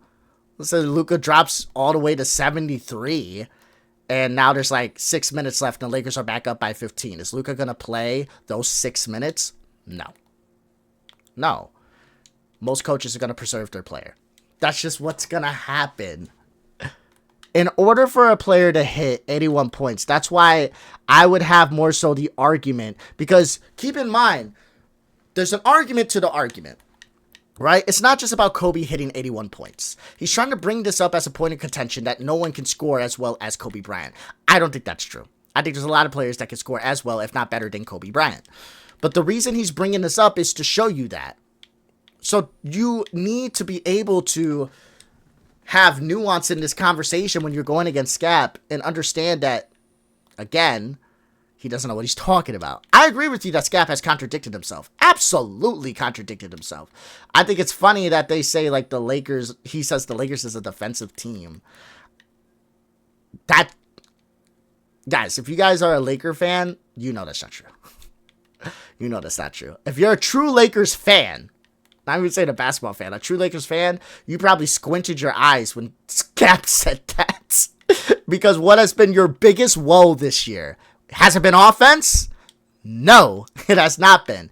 It has been some players making their offense. That's true. Vanderbilt can't get a bucket to save his goddamn life. Laravia seems to be hot and extremely cold. And it seems that the team doesn't know how to make offense for themselves unless Luka or Reeves is on the court. But your offense is pretty good. I think as a Laker fan, you can agree with that. Your defense, not as much. Not as much. We saw OKC doing layup lines against the fucking Lakers when they got destroyed. It was bad. Okay? So, I don't even know what he's talking about as far as that point goes. And I'm pretty sure Skap has said time and time again that the Lakers defensively are bad because of LeBron. But whatever, I guess. Nonetheless, you're right, you caught him in a contradiction. You're not sure what Sorry, that comes off extremely condescending. You're right that you caught him in a contradiction, but you didn't call out the correct contradiction. That's what I should say. I don't want to be condescending. You're not sure. You don't know what you're talking. I don't want to do that. That's rude. I mean in the sense of, like, you're not calling out the right one. The reason he contradicted himself as far as, like, saying the Lakers are more defensive, so that's why Luka can't score that 80. What do you mean? If the Lakers were a better defensive team, they're not. I wish they were, because that means they'd be really good. They're good already, but that means they'd be really good. I think defensively, they're just kind of middle of the pack. They're all right. But if the Lakers were as great defensively as you want to claim them to be, they'd have more offensive opportunities. I don't need to say this in, like, hypotheticals. I can say this with reality, because one of the best defenses in the league is OKC, and SGA is averaging 30 plus and barely playing the fourth quarter. And they're blowing out teams by double-digit points. So when you have a great defense, you get more opportunities with the ball and more possessions. It's more likely for you to get to that 80-point marker. So that's why it's a contradiction. But I don't think any player is going to get there because you need everything to be perfect. I think the game has to be at the end of the season. I think the team needs to be nip and tuck damn near the whole way. I think you need to be either going for a good seed or fighting to get in. And that's it, really. Yeah. You need to be fighting for a good seed and then to get into the playoffs. It needs to be at the end of the season, and it needs to be a nip and tuck game the whole way. And the fourth one is the player needs to be extremely efficient too the whole time. That's it. Well, I say that, but Cade Cunningham threw up 45 buckets. I will always use Cade Cunningham in that, because I like Cade, I do. But that was fucking crazy. But yeah, that's what needs to happen. That's what needs to happen. And that's a lot, right? How many times are we going to have a game where a player is hot efficiently, they're fighting for a playoff spot, it's a nip and tuck game the entire game, even though the player is hot efficiently, like, and it's at the end, like I said, it's at the end of the season, so you're not really caring much about their minutes, because you're trying to get into the playoffs, which is the first point. So when it comes to players getting to 81, I don't think it's going to happen, but not because it can't, just because I don't think it's possible. I don't think it's possible. I think teams right now they're built around a superstar more so than teams are superstar built. You get what I'm saying? Like, people are more so, you're going to have a lot of contributors on all these teams. That's why a lot of these NBA teams are a lot better than the 80s and 90s and early 2000s.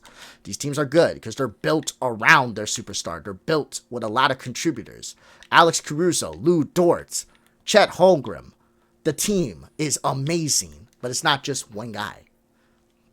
So I don't know why he would shake his hand and say that. But I think this argument is kind of silly. But I'm curious to see what else somebody else says about this. Are there plenty of other top 3 all-time players in NBA history at scoring the basketball in the NBA right now? I don't think there are. That have the they're still playing. They're not necessity- retired and rest in peace. They're still playing right now. So let's see what happens. I'll bet you any amount it's not 82 this year. Somebody will score 82, 83. Every generation gets more skillful. Every generation gets more athletic. And I don't believe the defense is that bad. I just believe like one of these players will beat that. Not only that, players like Luka, players like Jokic will do it, making their teammates better. Something Kobe Bryant never did at any level. Never made anybody better. Never elevated his teammates. He did say to Smush, as he said, that you don't have the accolades to talk to me. What kind of leadership is that? Listen, you don't have the accolades to talk to me, but I'm going to let you talk now. Pau Gasol. Pau Gasol in 7 years prior to going to LA and teaming up with Kobe Bryant made no All-Stars, no All-NBAs, won no playoff games. He gets to LA and he's All-NBA, third team, an All-Star. He's winning playoff games. How is Kobe not elevating Pau Gasol? Pau Gasol goes from not an All-Star at all to a Hall of Famer because he played with Kobe Bryant for 6 years. That's first. That's first to attack your assertion that Kobe Bryant didn't make players better. Secondly, in 2006 when Kobe Bryant Pau Gasol. Did Pau Gasol play good anywhere else? No, he was only good on the Lakers. He's right about that. No, he's not.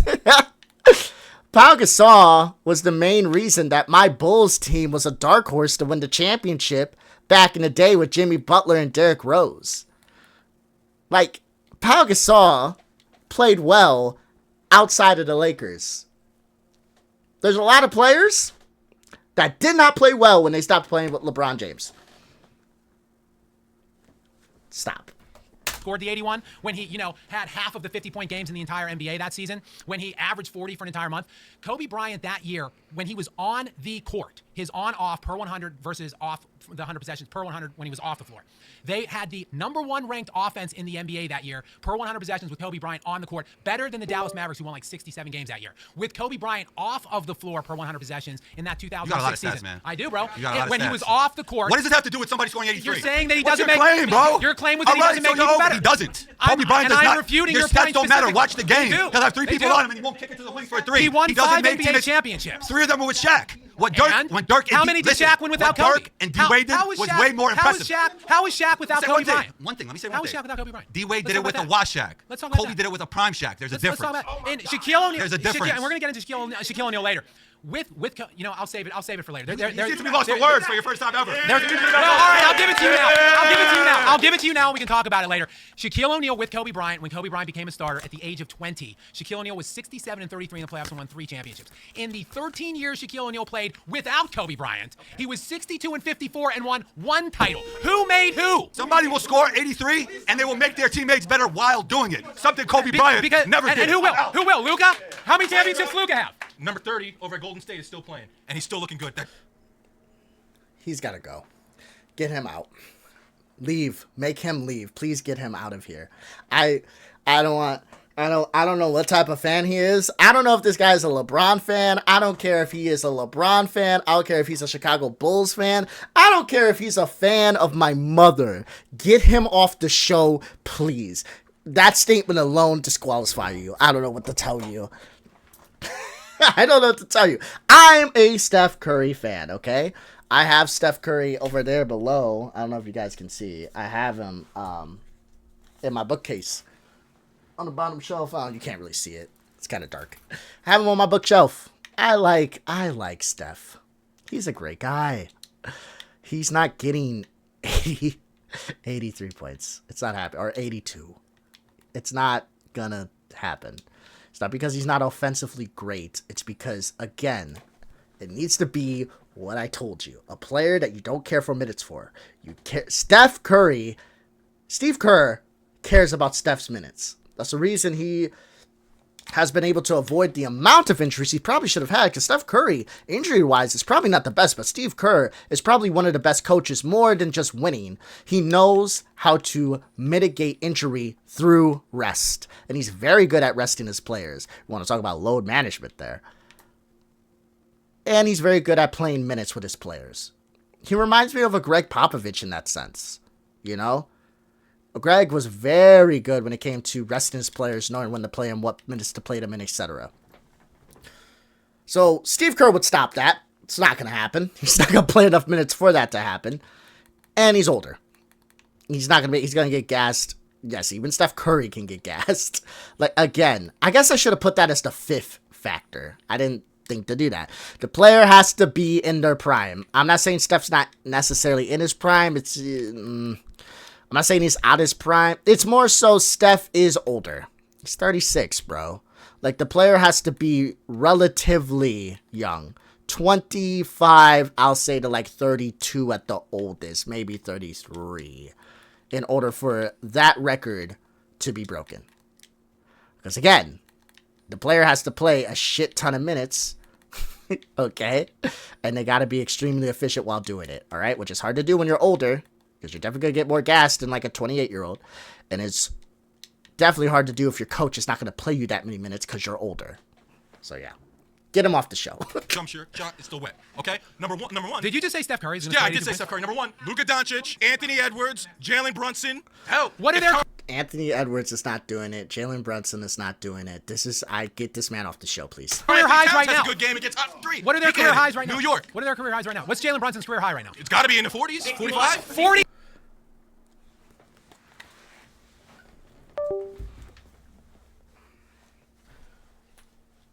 I just died because I gotta get up for a second.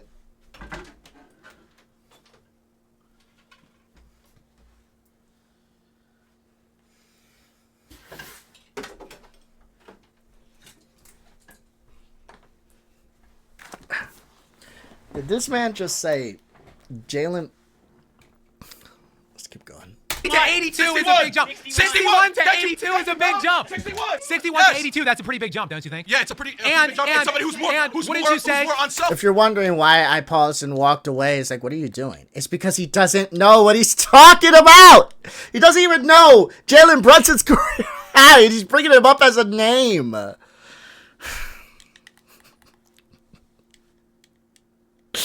Oh my god. Oh no, what is it, the 40s? And even if he was close to being right, it's not. It was 62. But even if he was close to being right, he didn't even like 40s to 80, man. Can we get him out? I don't want him here no more. And spreads the ball because he has a better win. Let's win. Let me restate the claim for you guys. Let me restate the claim for you guys just so you understand. Kobe Bryant. 8 assists. Kobe Bryant is one of the 3 greatest scorers that has ever existed, and he was on one of the worst. Hold on. And he was on one of the worst teams that was ever put together. So it was when excellence met necessity that he had to do that. His team was down 14 points at halftime in that game against Toronto. He had to do it. Wow. It feels like Skap is kind of making my argument a little bit. Wow. So, again, this seems like a contradictory point to Skap, though. I don't think he understands that. You're saying it's when greatness meets necessity, but what you just said is like he had to score that many points because they were down 14, bro. Like, okay. So you're bringing up my point that the game has to be nip and tuck. It has to be a crazy efficient night for whoever's, on the cups of getting that 83. And also, the player has to be younger. And the team has to be, like, fighting for, like, a playoff spot. Like, all the points I brought up, you're kind of bringing up that point. But, again, you said this.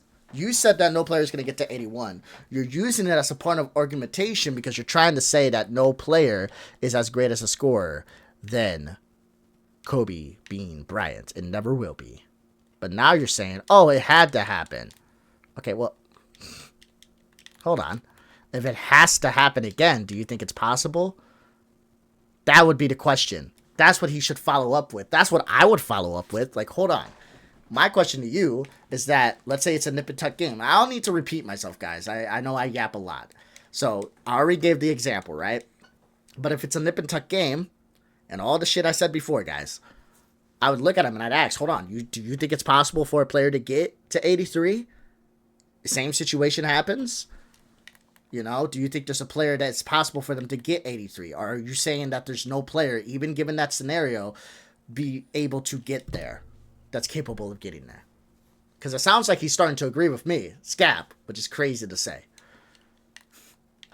But this guy's not going to ask that. He's going to go on to say something really stupid and anger me. So Devin Booker has a 70-plus point game. 71. Anybody can do in today's game. They talk about the defense is worse than ever. It's worse than ever, but the defense is not worse than ever. Who says this? Who says this? Okay, if you guys want to know, I watched this on my own. There's a fan, well, used to be fan. They're in the Navy now. You know, shout out to you, my boy. You're getting your life together. You're doing shit. He probably doesn't have time to be watching YouTube videos, but they used to comment on a lot of my videos, you know, and I respect them. Go get your shit done, my boy. Represent America.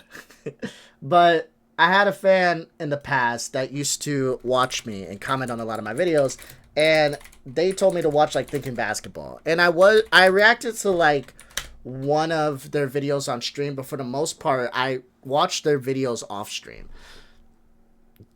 This is a very good video for you guys to watch. Why the Oklahoma City defense is destroying modern offenses. This video was made last year.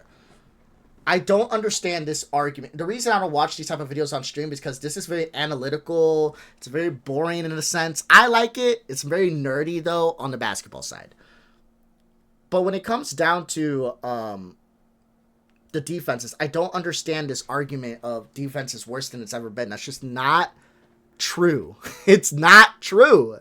And people who say that, I take a step back because I feel like they don't really watch basketball. They're more in tune of, like, the basketball clips online and, like, debating basketball points. But I don't know if they actually watch basketball, because that's just not true, bro. It's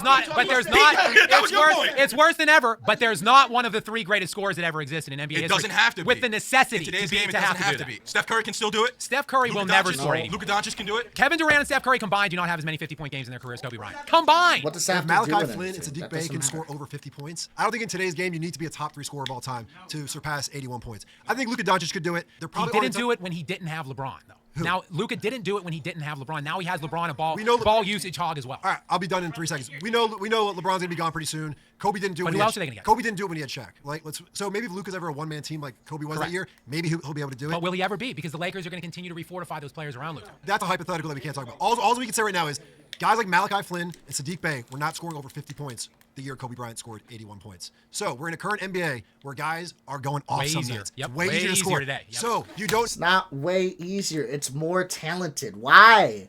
You guys bring up these names and they're like, you're scoring these points, bro. It's like, what am I telling you? It's just way easier. It's like, bro, hold on. I am so curious. Like, do you really think that a lot of the players you're naming, we don't even have to say all-stars, nothing like that. Take players like their career highs were like 30. Give me a list. And let's go bar for bar with players from like the 90s and early 2000s. Do you really think they can't hang? Do you think they can't hang at all? More talented, guys. Come on now. Why are you giving Skap this point? He's just wrong. Need to be a top 3 scorer of all time to surpass 81 points. If Devin Booker could do it when he wasn't even at his best. Devin Booker was absolutely shot-chalking, going for it all out, and he still fell pretty shy. 82 to 71 is still pretty far away. No, you're right. That is, but it's not that many. But it's not that many to say that it's not possible to surpass 81. I think someone. 11 guys, remember, 11 points. That's a lot. I don't even disagree with Skap there, because getting 11 more points can be extremely difficult. All right, there's a reason why games, when it comes down to like 3 minutes, if you're down by 10, it's dangerous. All right, you got to go on a run. Think about that. Because in order for you to win, that means you got to score 11 points to their 0. That's dangerous. That's hard. So that means that final, like, 3 minutes, assuming they scored 10 points in those final 3 minutes, you're down by 10. That means you guys scored and you won the game by 1. That means you scored 21 points to their 10 in 3 minutes. That's hard. That's hard. So, I agree with Skap there. But if you're wondering why I paused, remember when Skap said, Shaq only averaged 1 point per game more. Not that much, but now 11 points. That's a lot. Again, Skap does contradict himself a lot. And if you're willing to, like, catch him, you can catch him on it. But you gotta be willing to, like, again, make him look ridiculous because of his points. Don't try to make him look ridiculous because you want to roast him. Who's currently in the NBA right now, will eventually score 81, and that player will probably not be a better all-time player than Kobe Bryant. He might not even have a name.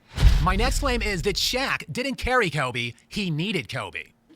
Oh, there's a fight. There's a fight for the chair. Would you say that the best player on pretty much every championship team in the history time needed a second good player, right? So you could say they needed Jordan Farmar in the 20. Like I fundamentally reject. I fundamentally reject the premise that. Well, let's just go the year 2000, right? How many champions? They won 3 championships together. 3 championships. So you probably know the number down to the decimal. What did Kobe average in that 2000 finals? I think it was 15.6, and he shot 36% from the field. Do you want some context on that or what? The guy had context, dude. Hold on. He rolled his ankle in the first quarter of one of those games and averaged 0. He had 0 points for that game that went into his statistical average. Okay, and then he was. So he was still. And what did Shaq average? Tell me what Shaq averaged. Tell me what Shaq averaged. Compromised. Hold on, let's talk about Game 7 of the Western Conference Finals, where they went to the NBA Finals. That they were down 13 in Game 7 at home. They wouldn't have even been in the. No, answer his question. Make him answer your question, bro. Don't let him do that. Finals, if not for Game 7. Can you tell me what happened in Game 7 against the Portland Trailblazers? Kobe went crazy. No. Why do you guys let him do this?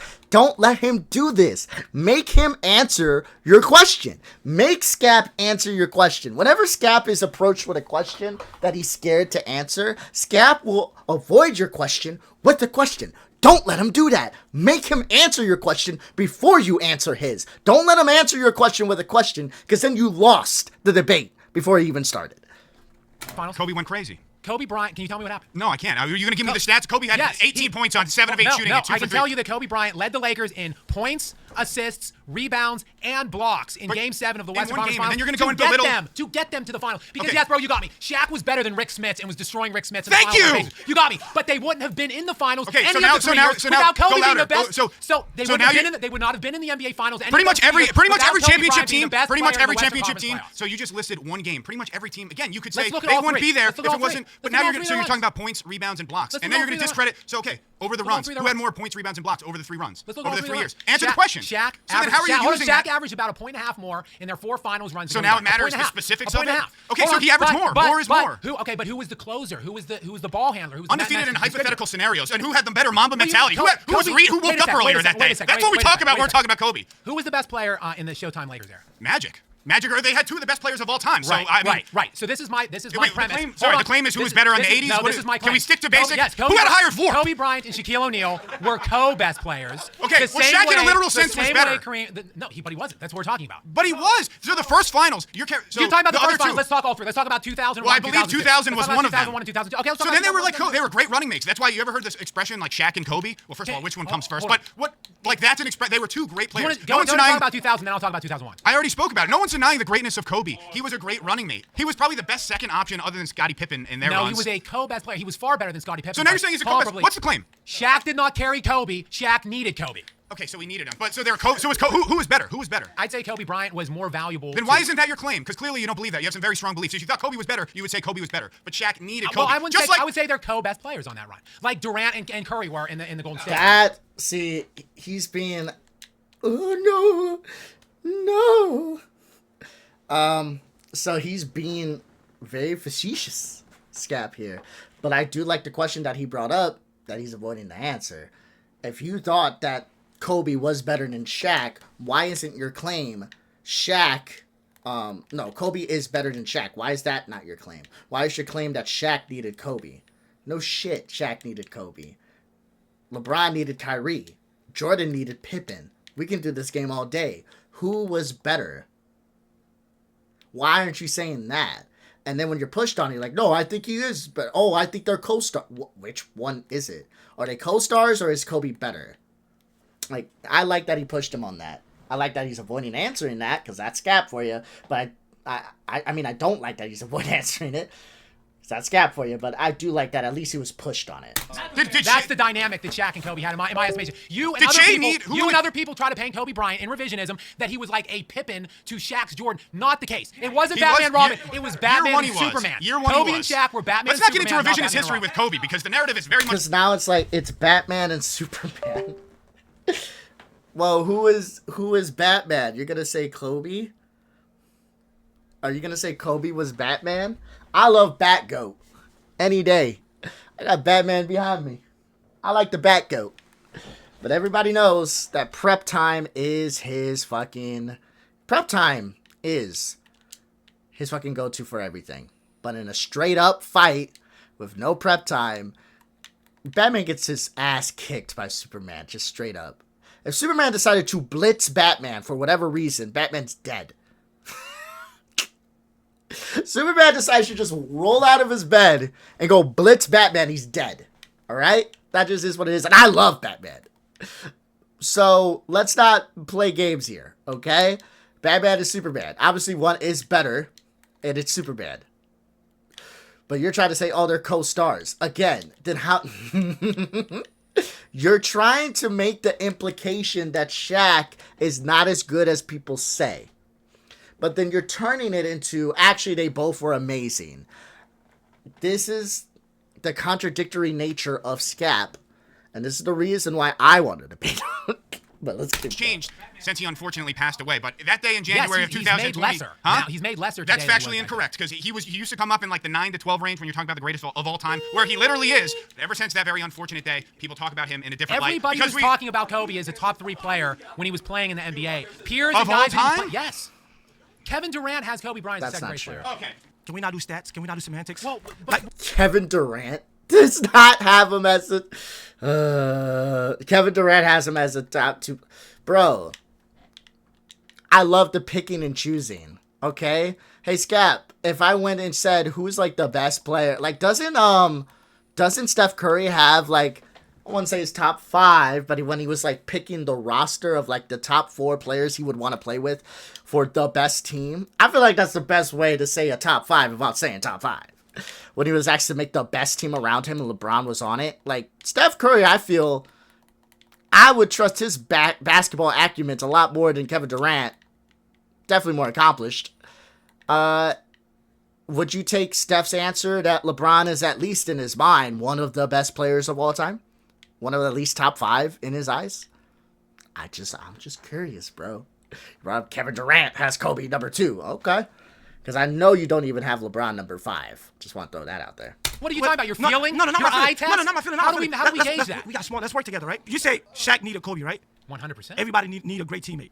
Great. Shaquille O'Neal Let me get my point. Yes, sir. Whatever you want. Look, let me talk to the camera because he's not listening to me. So what I'm saying, who won 3 Finals MVP? Okay, Shaq. but who was the best player in the Western Conference Finals? If you go look at those final stats, you will see Shaq's stat. If you go look at the final stat, you will see Shaq 35, 16, and 3 blocks. You will see 38, 16, and 5 blocks. You will see 37, 15, and 3 blocks. What I'm just saying, yes, but I have to do semantics too. Yeah, you're right. But I have to do semantics. It's a mind game. Play with me. Okay, pause. So what I'm saying, right? So what I'm saying, right? Yeah, Shaq needed Kobe. But Shaq was the most valuable player on that team, without a question. In the Eastern, against the Eastern Conference teams. It doesn't even matter. It does matter. So what about the Western Conference was undeniably substantially better than the Eastern Conference during that span of time. So the stuff that came out of the East, yes, they had weak teams, weak players. Shaq controlled those series. But look at the strength in the league: the Sacramento Kings, the San Antonio Spurs. Yes, sir. To get out of the Western Conference against way better teams, Kobe Bryant was the guy. Okay, didn't you say earlier that Kobe closed the game? Yes. So what? Okay, hold on. Let me land. So what happened? No, that's fine. So what happened in the first, second, and third quarter? Kobe in the West against the West. No, you said Kobe closed out the game. What did Shaq do in the first, second, and third? Well, they were scoring about the same. What is? They scored. There's a point per game difference. In the 4 finals runs through all the playoff games, about 90 games, Shaq scored. We're talking about Batman and Robin. Batman and Superman. Batman and Superman. Kobe was never a Superman. No, I say Shaq was Superman. Kobe was Batman. If I had. No, Kobe's not even Batman. Yeah, Kobe is Robin. He's Batman. No, he's not. Can I touch on something that I talked about before? So when Kobe became a starter at the age of 20, besides Shaquille O'Neal, they played in 6 years. I'm gonna retouch on this. Shaq was 67 and 33. Great. Okay, and won 3 titles. In the other 13 years that Shaq was in the NBA, he was only 62 and 54, won 1 championship, and that was why. Hold on. Other than Kobe, in those 13 years, he played with 7 other top 75 players that included LeBron James, Dwayne Wade, Steve Nash, Kevin Garnett. I'm just saying, who did Kobe Bryant have outside of Shaquille O'Neal for his 12 years after Shaq left? Pau Gasol, that's it. And he played with the only top 70. Pau Gasol, Steve. Oh, he said top 75. Oh, I forgot we're doing bullshit ass matrix. My bad. Oh, my bad. We're doing fucking dick suck metrics. My bad. My bad. So I guess Austin Reeves doesn't count as help for LeBron James. Everybody agree with that? Cool. I guess is Kyrie top 75? I'm not even sure. I don't think he is. But Kyrie, he doesn't count. Not top 75. All time. Kevin Love, I know he's not. Not top 75. He doesn't count. You see what I'm saying? What the fuck is this? What? Okay. Yeah. No, we can do that. Yeah. So LeBron, really? LeBron had no help. If we're being honest, LeBron had no help whatsoever. What? Just take away all of the players that were not top 75. Unless they were top 75, LeBron had no help. Damn. So you guys heard it here first, guys. You heard it here first. Skap Attack says that unless you played with top 75 players, you don't have help. Therefore, LeBron pretty much had no help. Facts. Sorry. If you disagree with me, you disagree with Skap. I don't know what to tell you. Player Kobe Bryant played with outside of Shaquille O'Neal in 12 years was Steve Nash for 50 games, and Nash was 38 years old. I don't even know why and Kobe still won more. I don't even know why you brought up Nash. They were completely washed at the time. When Kobe played with Shaq, they again, were Kobe's players. Shaq was Kobe's daddy. There was no issue. Kobe's with you and daddy. Do you have daddy issues? Okay. You said before LeBron's everybody's daddy. You have daddy issues. I don't have daddy issues. I don't have daddy issues. Do you have daddy issues? No, I'm not saying daddy all the time like you. So obviously Kobe didn't get along with his father. Kobe didn't get along with his father. So Shaq was the daddy. I'm sorry. No team wins with one All-Star. Shaq needed Kobe, Kobe needed Shaq. But in that time, and I'm talking their years from when they won their first title, in the entire, not just the West, the entire league, teams around, besides the Lakers, they were building themselves to stop Shaq. And in that sense, they weren't building themselves to stop Kobe. Kobe was able to take advantage of that. Obviously, Kobe's a great player, but these teams were getting like 3 starting caliber centers. The Pacers needed Antonio Davis. It was easier for Kobe. Antonio Davis, Dale Davis, the Sixers, Dikembe Mutombo, Matt Geiger, whoever their other guy was. The one time, again, Kobe lit it up with those in that strategy. The one game plan. Because why? Because it's easier because they were focused on Shaq. They were focused on Shaq. They weren't building finish themselves. Your point. Yeah, finish your the point. Detroit Pistons. Let's go to. I like this guy. This is the problem with videos. Remember what I said earlier? You guys remember what I said earlier? I don't react to thinking basketball videos on stream, mainly because it's probably just not going to give me as many people on my video count. I'm already a small creator as it is. If I was a bigger creator, I probably would. But I'm trying to become one, so it's probably not the best route to go that way. But yeah, people are probably just going to get bored from it. They like videos like this with the screaming and they like that. I feel like this guy hasn't been up here as much because it's the same strategy. I mean, bring up the other guys that barely know what they're talking about. Bring up the other guys that are going to sit here and just focus on like insults and not really focus on argumentations and focus on trying to roast Skap, than try to address his arguments whatsoever. Bring up those guys. Leave this guy sitting on the bench. Reason for it is because this guy seems to know what the fuck he's talking about. Right? It's literally what I said before. A lot of teams' entire game plan was to beat Shaq. So it's hard for me to sit here and say, as much as I love Kobe and I respect him and rest in peace, it's hard for me to say that Shaq, was not better than Kobe, considering that teams were built to beat Shaq. And we're focused on Shaq. So I'm glad that this point, it's sad that it's finally brought up, and it gets brought up by someone who actually seems like they know what they're talking about, and I highly doubt he's even going to get that much time at the mic. So. Before. Chauncey Billups has stated this. We knew we were never going to stop Shaq. Our game plan was simple. For the first time, we're gonna guard Shaq one-on-one. We're going to let Ben Wallace do that, and then Kobe's going to get frustrated because we're going to keep going to Shaq, and Kobe in that series choked because he wasn't getting his touches, and therefore was forcing the game. Let me get this. First of all, you're referencing the 2004 Detroit Pistons, who are, in fact, the #1 rated net defense in the last 37 years. So you're referencing one of the greatest defensive teams of all time. But I'm talking about their game plan. I'm talking about the approach. All right. Let's talk about 2001, which I believe is one of the greatest teams of all time. We're going to talk about that team later on. In 46 games that Kobe played without Shaquille O'Neal, 46 games, he played an entire game without Shaq from 2000 to 2004. Hold on. Bring up the game plan, dude. This is the problem with Skap. Hey, so, Skap, let me ask you something. Can you bring up the fact that the game plan was completely centered around Shaq and stopping Shaq, but also being okay with the fact that Kobe was going to get his was not going to get his touches, getting him frustrated, that like they were trying to get in his head, that type of shit. This is your great man. This is the guy that's better than LeBron in your mind. Can you bring that up? I brought this up to you. How do you feel about the statement I'm bringing to you? What do you think? Let's talk about the 2001 best team of all time. Oh my fucking God. In those games, Kobe Bryant averaged 30 points per game, 7 rebounds, 5 assists, all better than when he was playing with Shaquille O'Neal. But let's look at 2001, one of the greatest teams of all time. With Shaq on the floor per 100 possessions, which there are about 100 possessions played in today's NBA. So that's how much harder. I'm normalizing the pace from today's NBA back to 2001. Kobe Bryant averaged 33 points per game on 55% true shooting percentage with Shaq on the floor per 100 possessions. Now that tracks every second that Kobe played with Shaq during that year. With Shaq off the floor during that year, for every second average out per 100 possession rate, Kobe Bryant averaged 44 points per game that year, jumped from 33 to 44 without Shaq, and that was wild. His true shooting percentage only dipped 1 percentage point, 54, still higher than league average. That is what Kobe was doing without Shaq. So to say that he had his way because they were doubting on Shaq is just outright and unequivocally false. But it's not, and I'm not saying Kobe's a bad player. I'm just saying this, in certain situations, the Nets, when they were trying to go back to the finals, they were trying to get Alonzo Mourning because they were gearing up for Shaq. No team was going to trade for Ron Artest to shut down Kobe at that time. They both needed each other. That's a fact. All I'm saying is they were co-best players. In that time period, they were gearing up for Shaq, not Kobe. Kobe was having his will against the Sixers. He was getting guarded by Eric. This is the problem with Skap's argumentation. He wants to say what he wants to say, but he doesn't want to say it because he knows it's going to be ridiculous. He wants to say that Kobe is better than Shaq. That's what he wants to say, but he doesn't say that. So he says Shaq needed Kobe.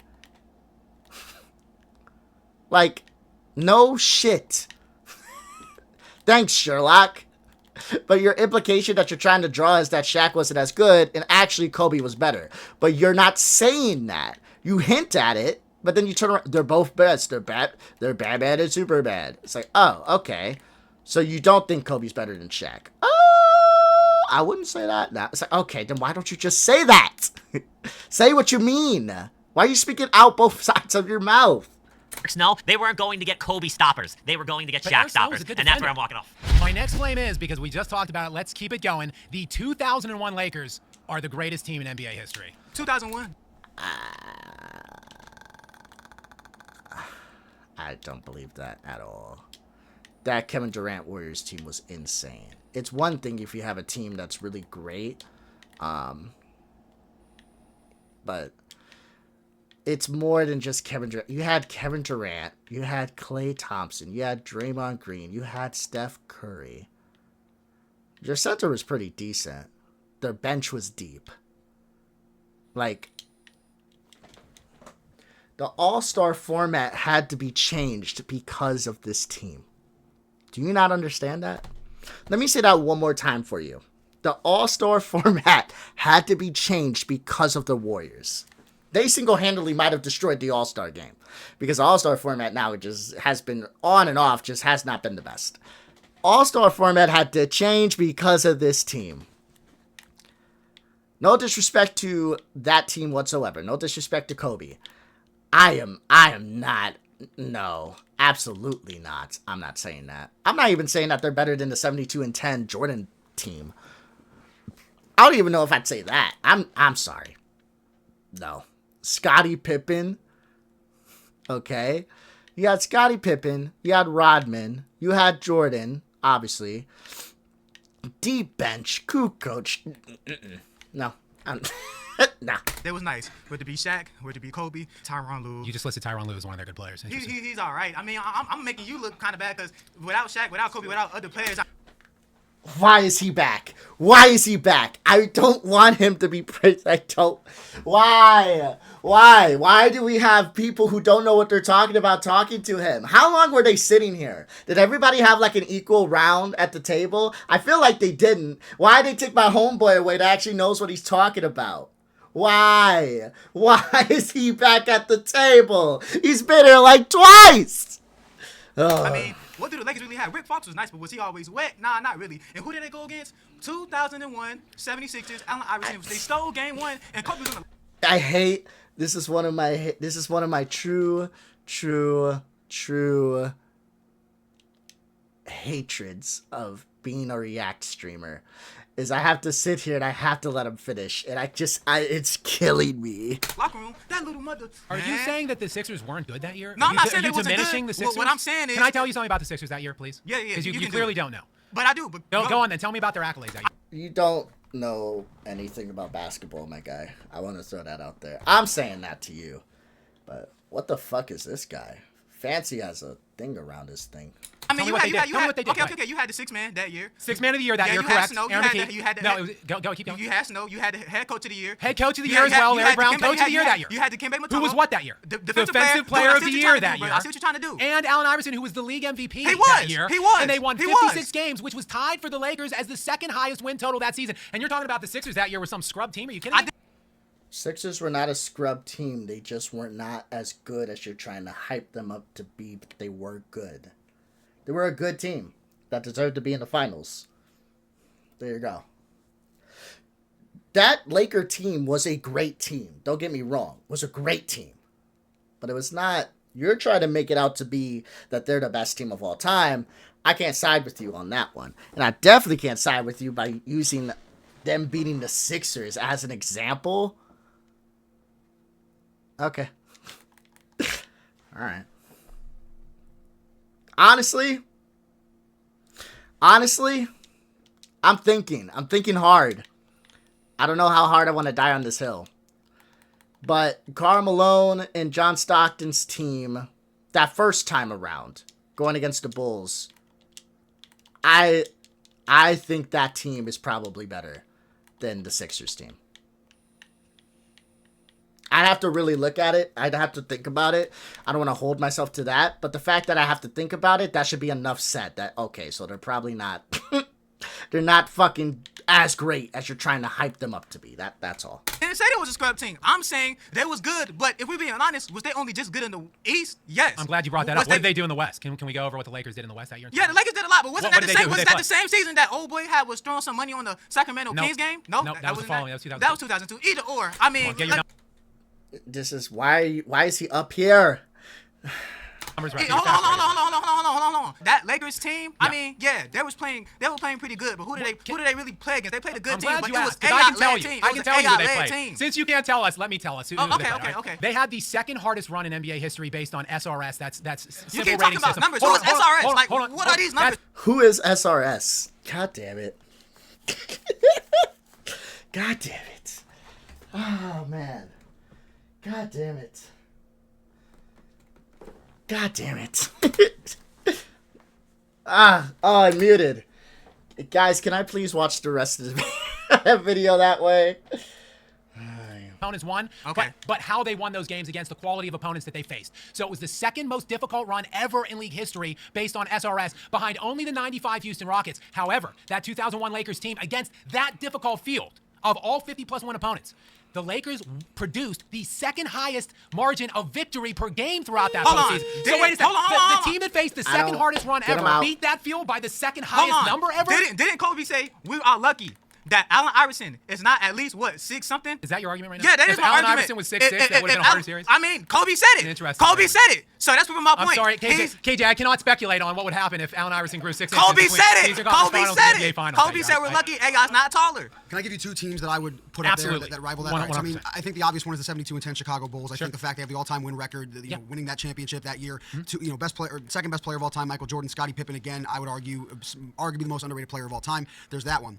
Another underrated team I'm going to give you though, and I don't have I'll be honest with you, I don't have the advanced metrics to back it up, but from watching that team, the 2014 San Antonio Spurs, the depth that team held, the ball movement, the way that the system they played in with Greg Popovich, the aging stars they had, the ability for them to turn back the clock, those three in Ginobili, Tony Parker, and Tim Duncan, and guys like Patty Mills, Boris Diaw playing, well above, I think. That's a very good team. That's a very good team. That 2014 Spurs team was a very good team. I wouldn't hate that. I'm not sure I'd say it's the best team of all time, but it's an incredible team, and I definitely would put them on. Let's put it this way: 7-game series, 2001 Lakers, 2014 Spurs. I'm probably leaning on the Spurs. I probably am. I'm gonna be honest with you. So that was a very good team. Their talent level, but within that system, watching that team, the dominance they went on, I would put those two teams as rivals to that 01 Lakers team, despite how great that team was. Yeah. Why are we not talking about the Golden State War? Is nobody gonna bring this? Am I tripping? Like, is nobody gonna bring up this Kevin Durant team. Because it's more than just Kevin Durant. I just say the Kevin Durant team to differentiate between the Warriors because there's a lot of good Warriors teams in general. But yeah, that team had an incredible bench. Their starting five, again, they had to change the format for the All-Star game because of that team. Like, what? Okay. Yeah, and the reason, look, you brought up a great full team in San Antonio, and there are, no doubt, better complete 1 through 10 teams, like a myriad of them throughout the history of NBA. But the reason why I think so highly of the 2001 Lakers, first of all, is because of the accomplishments that I just and Kobe Bryant. Is the fact that they did play such an extremely difficult path to get the championship, and they obliterated the field. They went 15-1 against that field and produced the second highest margin of differential against the second hardest run ever. And they ended the year that year in the regular season on an 8-0 run. So they really were 23-1 in their last 24 games that year. The only loss was to that 76ers team in overtime. That was the sole blemish. But in addition to the tangible accomplishments that I just produced, it's the only time in NBA history, in my opinion, that the 2 best players in the world in their prime were on the same team doing their thing, which was Shaq and Kobe. That's why they were so unstoppable. In that postseason, average nightly scoring in the playoffs that year, 93 points per game. So think about that, 93 points per game. Now listen to what Shaq and Kobe did in that postseason for 16 games. 30 and 15 for Shaq per game. 29, 7 and 6 for Kobe on average. Yep. Those 2 guys were laying that down against that defensive field that they were playing, and they did that again in that era, 93 points per game. Like, we've never seen 2 dominant, and they just, the front court and the back court, like, they complemented each other perfectly. That's why I just don't think any team is beating them 4 times. And I want to correct myself about the Chicago Bulls. It was the win record at the time. Obviously, the Warriors ended up completing that. They would have been the greatest team of all time, in my opinion, if they didn't choke to the greatest player of all time, LeBron James. But that's besides the point. Michael, that Chicago Bulls team, again, I mentioned that Spurs team because to me, I think they're one of the forgotten championship teams, and they deserve to be mentioned. I'll finish off with this. The Chicago Bulls team, to me, when you have the best record coupled with that championship, I just think that combination of the 2 of them, despite everything that you mentioned, because you're not wrong in what you're saying, that Chicago Bulls team to complete that three-peat, the ability again to win 72 games and win that title coupled all together, to me, that just can't be rivaled. But listen, good point. Who would Shaq guard if they played the Golden State Warriors with KD, Steph Curry, and the death lineup? Who would guard Shaq? I'm asking. Thank you. This is good. Thank you. Make him answer the question. Fuck him. Make him answer the question. Make him answer the question. Okay? Make him answer that question. Not even about who would Shaq guard. Fuck that. How are they going to be able to stop the perimeter shooting of the Golden State Warriors? Let Shaq go off for 40. Who gives a fuck? When you have the Golden State Warriors hitting you with what? Damn near 60% from the 3 because you're not able or capable to have enough perimeter defenders on them, and they're spreading the ball like fucking hotcakes, and you're not able to stop all the shooters you need to stop because you're not able to play that type of defense against this type of offense. Yes. Fuck yes. Yes. Make him answer. Your question. Well, their center technically was Draymond Green. There's an evolution of the game. Draymond Green played the majority of their minutes at big. Yeah. Yeah. He's 6'6", 230 pounds, If you don't guard Draymond, he's going to initiate all the offense. Everything's going to go crazy. Steph Curry's going to be having gravity. You give it to KD, he's an instant bucket, a better scorer than Kobe Bryant. Not even close. But who's going to guard? You asked me who's going to guard, who's Shaq going to guard? Who's going to guard Shaq? Draymond then will guard Shaq at the other end. Draymond Green, hold on. You're good at stats. Wait, give me one thing. You're good at stats, right? Yeah. What's worth more, 3 or 2? Who's going to shoot a higher percentage, a dunk or a three-point shot? With Steph and KD, they're very efficient. Three-point shooting is about with what, Steph and KD, 35%? 2 of the greatest three-point shooters ever. 37%? 37%? What's Shaq shooting at the basket with Draymond Green? Another thing. 80%? You just talked 90%? about how Kobe had a terrible supporting cast. Who's their 3rd best player? You named Draymond Green. There were some good defenders, though, on that team. Can I say something? Draymond Green is a Hall of Famer. You said the 3rd best player was Derek Fisher. There's good defenders on that team. He's aggressive. But I will say, even though he's aggressive, not a good pool of debaters here. Like I said, let me rephrase that. There is another guy that's really cool too, but he's not getting much mic time. And there's fucking what? There's probably 2 minutes of outro. So there's probably 12 minutes left of this debate. And he's up right now. So let's say he gets another minute or so. So yeah, there's 12 minutes left of this debate. I don't think my homeboy's going to come back up. And there's probably 2 minutes of outro. So yeah, when it comes to the debate, he's pretty good. He's aggressive, I'll give him that. But he's holding Skap accountable. And what I like is that he's, again, making him contradict himself. You said the Lakers were trash. You said he did not have much help whatsoever. So how is he going to be able to take on a Warriors team when all he's got is Shaq? And hold on, he had good defenders. Oh, so he did have good pieces. That's what I would do. I feel like he's aggressive right now, so he probably won't do that, but that's what I would do. and you said he's not good, which made Kobe Bryant better in your mind. You dissed your own supporting cast, and now you're saying they're the greatest team ever. Oh, he did bring it. Woo! Goat. Fuck yeah. I like this guy. Depth matters. I'm saying from a defensive standpoint, you're asking who's going to guard. They had good perimeter defenders on that 2001 team. You just dissed the supporting cast, and now you're saying they're the greatest team ever. In terms of offensive firepower, sure. When you look at the 2001 so how are they the greatest team? Because they had the two best players in the NBA. How about depth of scoring? When does that ever happen? How about depth of when does it ever happen that the two best players in their primes were on one team at one time? Oh, KD, Kevin Durant. They were better than Steph Curry. So they were better. They were Michael both Jordan, better. and Michael Jordan would be the best player on the court. Clearly, even you admit that. The other player, though, I'm saying the top two, Shaq and Kobe, were the two best players in the world at that time in their primes. Steph and KD were not the best two players. LeBron James was because LeBron wasn't in his prime. Exactly. Pippen LeBron would have been the best player back then. Pippen was not the second best player. LeBron would have been the best player back then. So what are you talking about? You're not even comparing 2-on-2. I'm saying in the context that we're talking about, there has never been a time in the league where the two best players you at keep saying that the same thing time over and over again. are right. So that, but you're not answering it though. But if I may, let me just finish your point that you started with. Draymond Green logged a substantial amount of minutes as the big on that team that you're referencing. Draymond Green's height and weight list. 6'6", 230 pounds. That's what he's listed as. He's one of the greatest. Can I finish my point? He's one of the greatest defenders to ever live. I don't think he should have started with. Oh fuck! See, Skap's so good at this. He's making me second guess myself. He didn't start with this point. Skap did. It was his question to his question. My bad. Yeah, no, fuck Skap. It's not about that. I would have focused way more on the perimeter shooting. I would have focused on the fact that they don't have enough defenders to guard that Golden State team. Golden State plays at a much quicker pace. Yes, 2 is more than 3. That is true. But if I told you that the Lakers went 60% from 2, and the Golden State Warriors, we don't even have to say the same percentage. We can say the Golden State Warriors went 55% from 3, and I asked you who won the game, you guys are probably going to say the Golden State Warriors. No shit. You don't have to score bucket for bucket with them from 3. You just have to score efficiently from 3. And if you don't have perimeter defenders to stop you, that's going to be a fun night. And he initiates offense. He's he's more of a point guard than a big. He's 6'6", 230. He would be guarding Shaq, whose list weight and height was 7'1", 325. He's a half a foot taller and 100 pounds heavier. And that's the answer they have for Shaquille O'Neal. And that's the team you bring to me. What? Is Shaq supposed to win the game by himself? Is that what you're saying? Shaq's going to get 120 points and the Warriors are going to get 119? Like, what are you saying? Can you answer the question? Is that Warriors team? Because what, you think that they're going to be able to run around and shoot more threes? They are. That 2001 team the evolution of the game. That 2001 team had good perimeter defenders, though. Who? Kobe Bryant and Rick Fox. Rick Fox? Rick Fox was a good perimeter defender. You know that supporting cast wasn't good. You said it yourself in your own argument, and now you're also saying they're the greatest team. That doesn't mean they can't defend the three-point shooters. They were not. Listen, 72-10 Bulls, better. Those Warriors team better. Celtics won 9 out of 11 back then. I would even say Bird, McHale, and Parrish as a trio is better than any trio the Lakers ever had, especially in that era. Definitely not the 80 Showtime. Are you kidding me? A better team than that 2001 Lakers team is the 2016 Cavs that came back down from 3-1 to beat.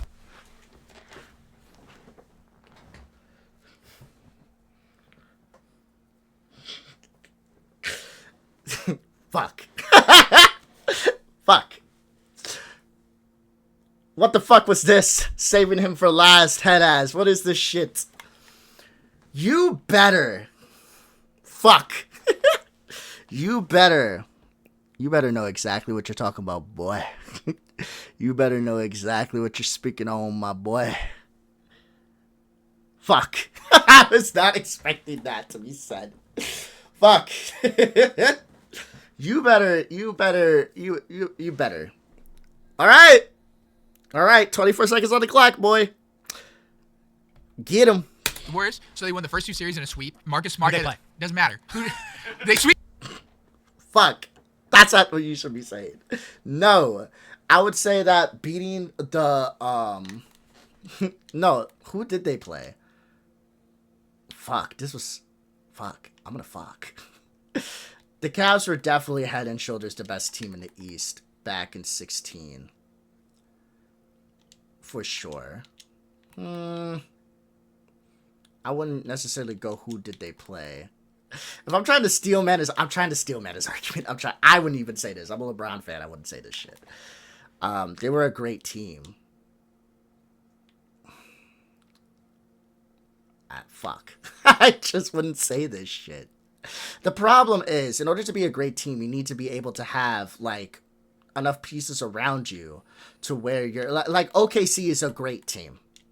If OKC goes on to win a championship this year, I would not be shocked if people were saying though that is one of the greatest teams of all time.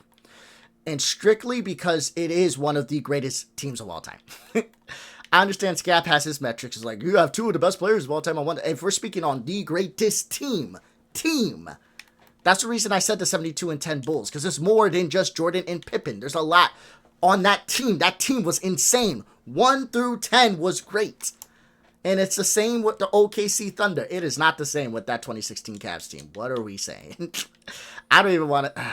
I gotta listen to it. I don't want to. This is just stupid. Let's keep going. Holy shit. They beat the competition. They destroyed them. Then they... Not as bad as the 2001 team did. To their point. And also, doesn't this kind of hurt you, Skap? Your whole point, the reason you hate LeBron and you're emboldened by it is because you say that LeBron James played with so much help. If that's the case, LeBron should have a greatest team of all time. It should be an argumentation, no? It should be like, no, because LeBron is just super carried all the time.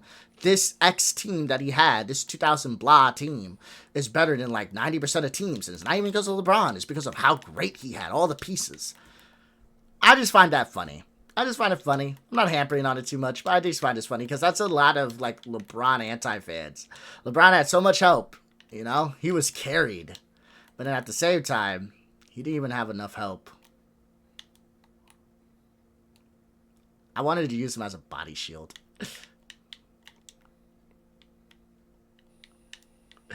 Okay, but he didn't even have enough help to be one of the best teams of all time? Okay. Against better competition. Okay. Then Marcus Smart hit a lucky shot. They would have sweeped the Celtics to make it to the next round. Okay. Then they come down against what was the greatest team of all time at the time, 73-9, the death lineup, and they come back and they win 3-1. And not only that, they won in a myriad of ways, which is one of your favorite words. Okay. They won. Like that word. They won in a low-scoring game in Game 7. They would win in high-scoring games. I don't have all the advanced stats, but they could win in all these different types of ways. And the question that you've been asking everyone: who would guard Shaq? There's two people who would guard Shaq. One, Kevin Love. Look at what he did against. Look at what he did against Steph Curry. He could also respond to this. Look at what he did against Steph Curry. You remember that? Remember the play against Steph Curry? He could also do that against Shaq. And also the Cavs had Delly. There's nobody on the Lakers who. I've never heard pro Delly propaganda before. This is crazy. This is a level of LeBron glaze I can never hope to achieve. I'm sorry. I've never heard pro Delly fucking talking points. All right. Could have guarded Delly, all right? Did that spin move, dunked on someone, put his crotch up in his face, and then pushed him over? That would be against Kevin Love every single time. Do you remember the Warriors were 73-9 in the regular season. Do you know what their record was that year in the playoffs? They lost 7 games. No, they lost 8 games. They were 15-8. They were 15. Okay. So they were 73-9 in the regular season, but they were only 15-8 in the playoffs. And they were down 3-1 in the Western Conference Finals and getting obliterated by the Oklahoma City Thunder until Kevin Durant and Russell Westbrook threw up all over themselves in Game 6 and let them come back and win. That was a different Warriors team at that time. They were depreciated. Curry was hurt. We had the Draymond Green suspension. Other players on that team, bigs predominantly, got hurt on that Warriors team as well. So yes, they came back and they won a 7-game series with Kyrie Irving cooking as well as LeBron in games 5, 6, and 7. But they didn't beat anybody to get out of the East. So I do not put that Cavs team very highly myself. But interesting point. Kevin Love versus Shaq. I'm impressed. My next claim is that Kobe Bryant is the greatest Laker of all time. Do we forget Magic Johnson exists? No, I'm well aware of that. The man who popularized the Lakers. There is no Lakers the way we know the Lakers as they are today without Magic, who was the conductor, the catalyst, the nucleus. You best not have a motherfucker come up here and say LeBron James. I swear to God, if you do, they're a troll. They're trying to just piss off Skap, and you're going to piss me off because you're going to make people believe that is how every LeBron fan is. You can look at, that's what's so infuriating. You can have a group of 10 guys, and one of them can come up and say that bullshit that came out of my mouth. And because one of them said it, right? Every anti-LeBron fan will say, that is the common sentiment amongst LeBron fans. It is not. I am a LeBron fan, and I'm telling you, if any of these motherfuckers come out and say LeBron is the greatest Laker of all time, they are trolling Skap. They're not real people. They don't represent us as a fucking majority. They are by far the minority. I hope not. I know it's going to happen, but I hope not. But if it doesn't happen, I'll be a happy man. Come on, guys. We got 10 minutes left. Please, be good to me. Oh, all the words you want to use, that made Showtime basketball. We're talking 12 years, 9 trips to the finals, 9-time first team All-NBA. 5-time champion, the same amount as Kobe, and Kobe played damn near double the amount of years that Magic did. Again, Kobe played 13 healthy years. He had season-ending injuries the last 3 years. You can take off all the years of Kobe's career in hypothetical land you want. The fact of the matter is he was on the Lakers roster, and he did not play those years. That's not a positive. He wasn't on the court. Your job is to be available. Let me just interject here real quick. Go for it. Magic Johnson won every single one. You guys have routinely diminished Kobe Bryant because he played with Shaq. Magic Johnson won every single one of his 5 titles with Kareem Abdul-Jabbar, who is better than Shaquille O'Neal. He is above Shaquille O'Neal on any listicle or periodical you want to find. Kareem Abdul-Jabbar has the greatest basketball resume of all time, and Magic won every single one of his titles with Kareem. But not just that. He won, I believe, 3 of his 5 came with James Worthy, who is a top 50 player of all time. That was his 3rd option. Kobe Bryant's running around here with Pau Gasol and Lamar Odom. And what is this shit talk on Pau, bro? I had a Pau Gasol jersey when he was on the Bulls. I got fat, I moved, and my dad threw out a lot of my stuff when I moved out, but I didn't have the best dad. Nonetheless, I had a Pau Gasol jersey when he was on the Bulls. I love that guy. He was the main reason I felt like we could win something. What is all this shit talk on Pau, bro? I don't understand. I don't get it. What the fuck? Going to 3 straight finals, winning back-to-back against more 50-win teams in that 3-year span than Magic Johnson played in his entire career to get 5 NBA championships. So that amount of supporting cast against those weak opponents other than the guys that he got in the finals, and you're going to try to hold up the fact that he had 5 championships as some kind of a claim against Kobe? The fact that Kobe still got 5 somehow, as many as Magic, is a testament to Kobe. All right, let's address 2 points here. Number 1, if only there was an award that takes out your individual contribution to your team. They got a name for it. MVP, right? Magic got 3 of them. Kobe got 1. All right. We can agree and disagree at the same time. Kareem Abdul-Jabbar is a better player of all time than Shaq, right? Better than Magic. Was the version of Kareem Abdul-Jabbar for at least 4 out of the 5 of Magic's rings? Was that the version we're really talking about? Are we talking about the 6? Are we talking about the guy that was a league MVP the first year, like the year that you guys want to talk about where Magic won Finals MVP? Kareem was the league MVP that year, and that's why I said 4 out of 5 per game in the playoffs. That's why I said 4. Just like you, I like to cherry pick. Let's go MVP though, because MVP is one of the most glaring claims that I hear against Kobe Bryant. Real quick. There are 6 players in NBA history that have at least 10 top 5 MVP finishes. 6 and only 6. All right, Kareem has the most with 15. LeBron has the second most with 14. Kobe has 11. Bill Russell had 11. Jordan had only 10, and Wilt had 10. Of the 6 names I just listed off, 5 of the 6 guys on that list have a minimum of 4 league MVPs. Kobe Bryant somehow only has 1 because it was a popularity contest, and the media voting on it absolutely despised Kobe Bryant. So I'm not talking about popularity contests, media bestowed accolades. I'm talking about tangible on-court accomplishments. What'd you say earlier? It's not what's under the mask. It's who you do. It's what you do. It's the Batman quote. That's what you said. We're not talking about the hypothetical land where he's top 5 and didn't win the MVP. We're talking about the guys who actually MVPs are just hypotheticals in general. The MVP. No, those are voted on by the same people that vote for All NBA. So if you're going to count the All NBA, we don't have to talk about All NBA. But if you want to talk MVP and talk about it, and then we can apply the same standard to the All NBA teams. Kobe Bryant has the second most All NBA selections of all time. He has the second most defensive selections of all time. So I guess Kobe's a slam dunk top 3 player all time. Then if we're talking about media bestowed awards, he's good at 5. We'll take him at 5. Well. So it is true when you speak of the show. It better be James. Come on. You're probably the last guy before the outro. James Worthy, Kareem. Any other name comes out your mouth, I'm going to get angry. And if LeBron comes out your mouth, I might break my computer. So let's hear. Time Lakers, you think about Magic more than often. I'm actually going to say Kareem is the most important. Thank you. Thank you, sir. Thank you, sir. Thank you, sir. And Laker of all time. Reason being because, of course, he has the most accolades, 6 NBA championships, 6 MVPs, and, of course, other than what just happened a couple years ago with LeBron overpassing him in the all-time scoring list, the guy's resume is just impeccable. Like, literally, he is the Lakers. Now, I don't understand why you keep bringing up Kobe so much in terms of he's the greatest Laker because he worked so hard. Like, literally, I never said that. You guys keep putting that. No, but this is what you're bringing up because you're like, oh, he's played against 50-win teams. He's done this. He's done that. And I'm like, okay, but just because. Hold on. Let's talk about tangible on-court production then and accomplishments. Okay, let's talk about that. Let's talk about that because he only has 1 MVP. He only has 1 MVP. That's not a tangible on. We just covered that. That's a media bestowed accolade. I'm talking about on-court accomplishments. First of all, and to address Kareem Abdul-Jabbar, he did not win all of those accolades in LA. He had a career before that in Milwaukee. But he still had more. He still had more. He won MVPs in Milwaukee. He won one of his 5. He still had more accolades. Hold on. So he didn't play his whole career. As far as LA. So he didn't play. No.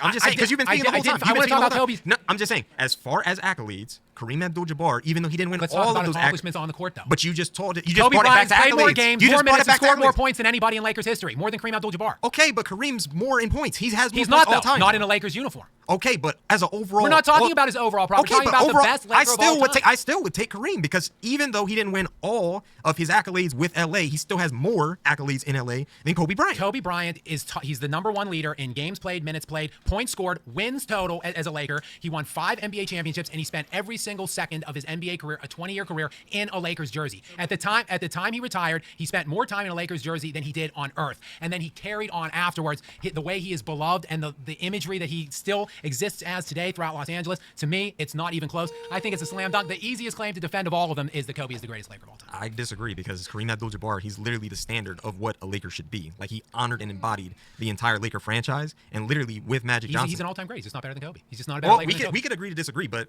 honestly, I don't know what he's talking about. I'm gonna approach this from a different perspective. They brought my boy in. Oh, what if he says something stupid? No.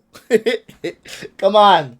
Don't disappoint me, bro. End it good. I'm gonna go with Magic Johnson. Oh, okay. But I'm gonna say it for this reason alone, in terms of his impact on the Lakers.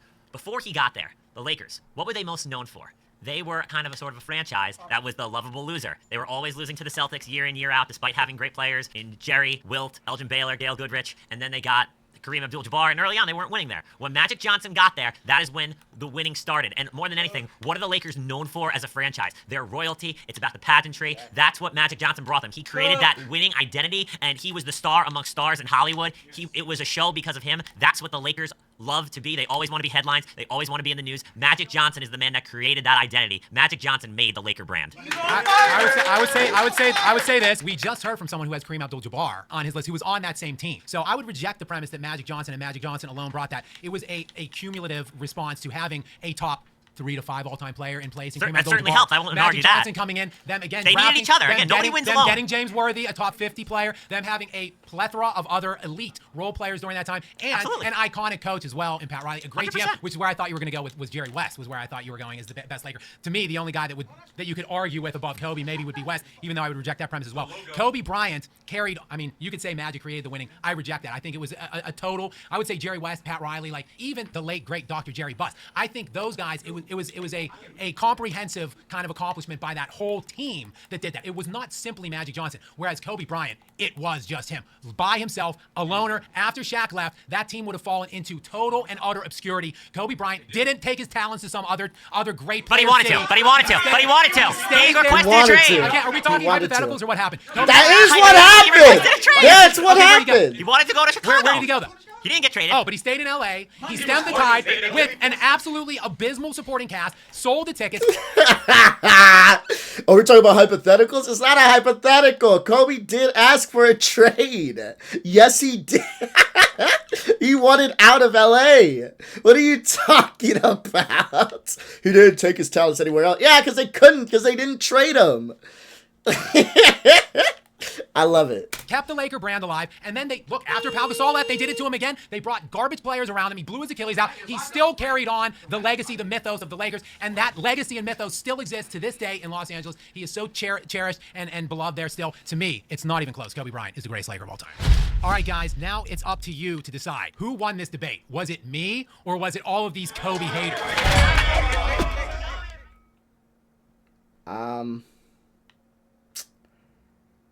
Yeah. I think it wasn't all of them. If we have to talk in a binary of who won, me or all of them, I guess you won, Skap. I guess I gotta give that to you, because it wasn't all of them. There was a few debaters in there that pissed me off. But there were a couple in there, especially that last one, that got your ass. So, but if you're saying nope, all of them or none of them, I guess you won, buddy. Give you that. But hey, I'm not shocked. Skap was not his usual, like, flamboyant, aggressive self. You know, he toned it down a bit. But as for the contradictions, I see he does that a lot, not just, you know, in his videos. So that's interesting to note. And he has a lot of talking points, but he likes to do this thing I highly doubt I'll ever get to debate the guy, but if I did, I'm definitely going to stop him on it. He likes to do this thing where if he's not comfortable with a question you ask him, he answers your question with a question because he's trying to get you off the topic and onto a new one. And people who debate Skap, you cannot allow that. People who debate people in general, don't allow someone to do that. That is a common debate tactic that people will do to try to throw you off your argument because they're not comfortable with the line of dialogue that you're going down. They want to stick to what they know, and they want to stick to what they feel is going to best boost their argument. So make sure if someone is like answering your question with a question, you don't have to be a dickhead. You definitely don't have to be aggressive. The aggressive guy, I like him too. I just feel like he was super aggressive. You don't have to be aggressive. But what you should do is like, hey, respectfully, I'll answer your question after you answered mine because I asked you first. And you make sure they answer the question before anything. And you make sure you complete, because obviously you have a reason you're answering your question, your line of dialogue before furthering it into his. Because he'll probably answer the question extremely quickly and then want you to answer his so he can go into his line of dialogue. Don't let that happen. You answered the question, now he said, okay, now answer mine. And then now you'll ask another question and you just play the game. If that's how he wants to do it, you can do it that way. It's like, okay, here's the answer to my question, and then here's another question for you, and you just go back and forth that way. All right? Don't let him one-up you. You know, just if he tries to, like, no, I want to stick on this. It's like, no, I want to stick on mine. But if you don't want to stick on mine, we can go back and forth. I'll answer a question for your question. We'll trade. But I'm not going to do this thing where I ask you a question, you ask me a question, you answer my question, I answer yours, and now you're asking me another that I have to answer. Like, I'm not doing that. You want to go back and forth? Let's go back and forth. But if you want to stick to one until we move to the next argument, we can do that. Like, just keep that in mind, guys. But overall, I don't think Skap did good. Promise you the comment section would tell you otherwise, but I don't think he did good. I just think Skap was Skap. And I think some of the guys he was debating just wasn't really prepared for it. And then the other guys he was debating didn't get much mic time as much as I feel like they definitely should have had. But I liked the video. Until next time, guys, if you like my shit, please like, comment, subscribe. Let me know what you want me to react to anything, and I will. But I love you. I see you. I crack my fingers. I rub my chest. It's hot. Peace out.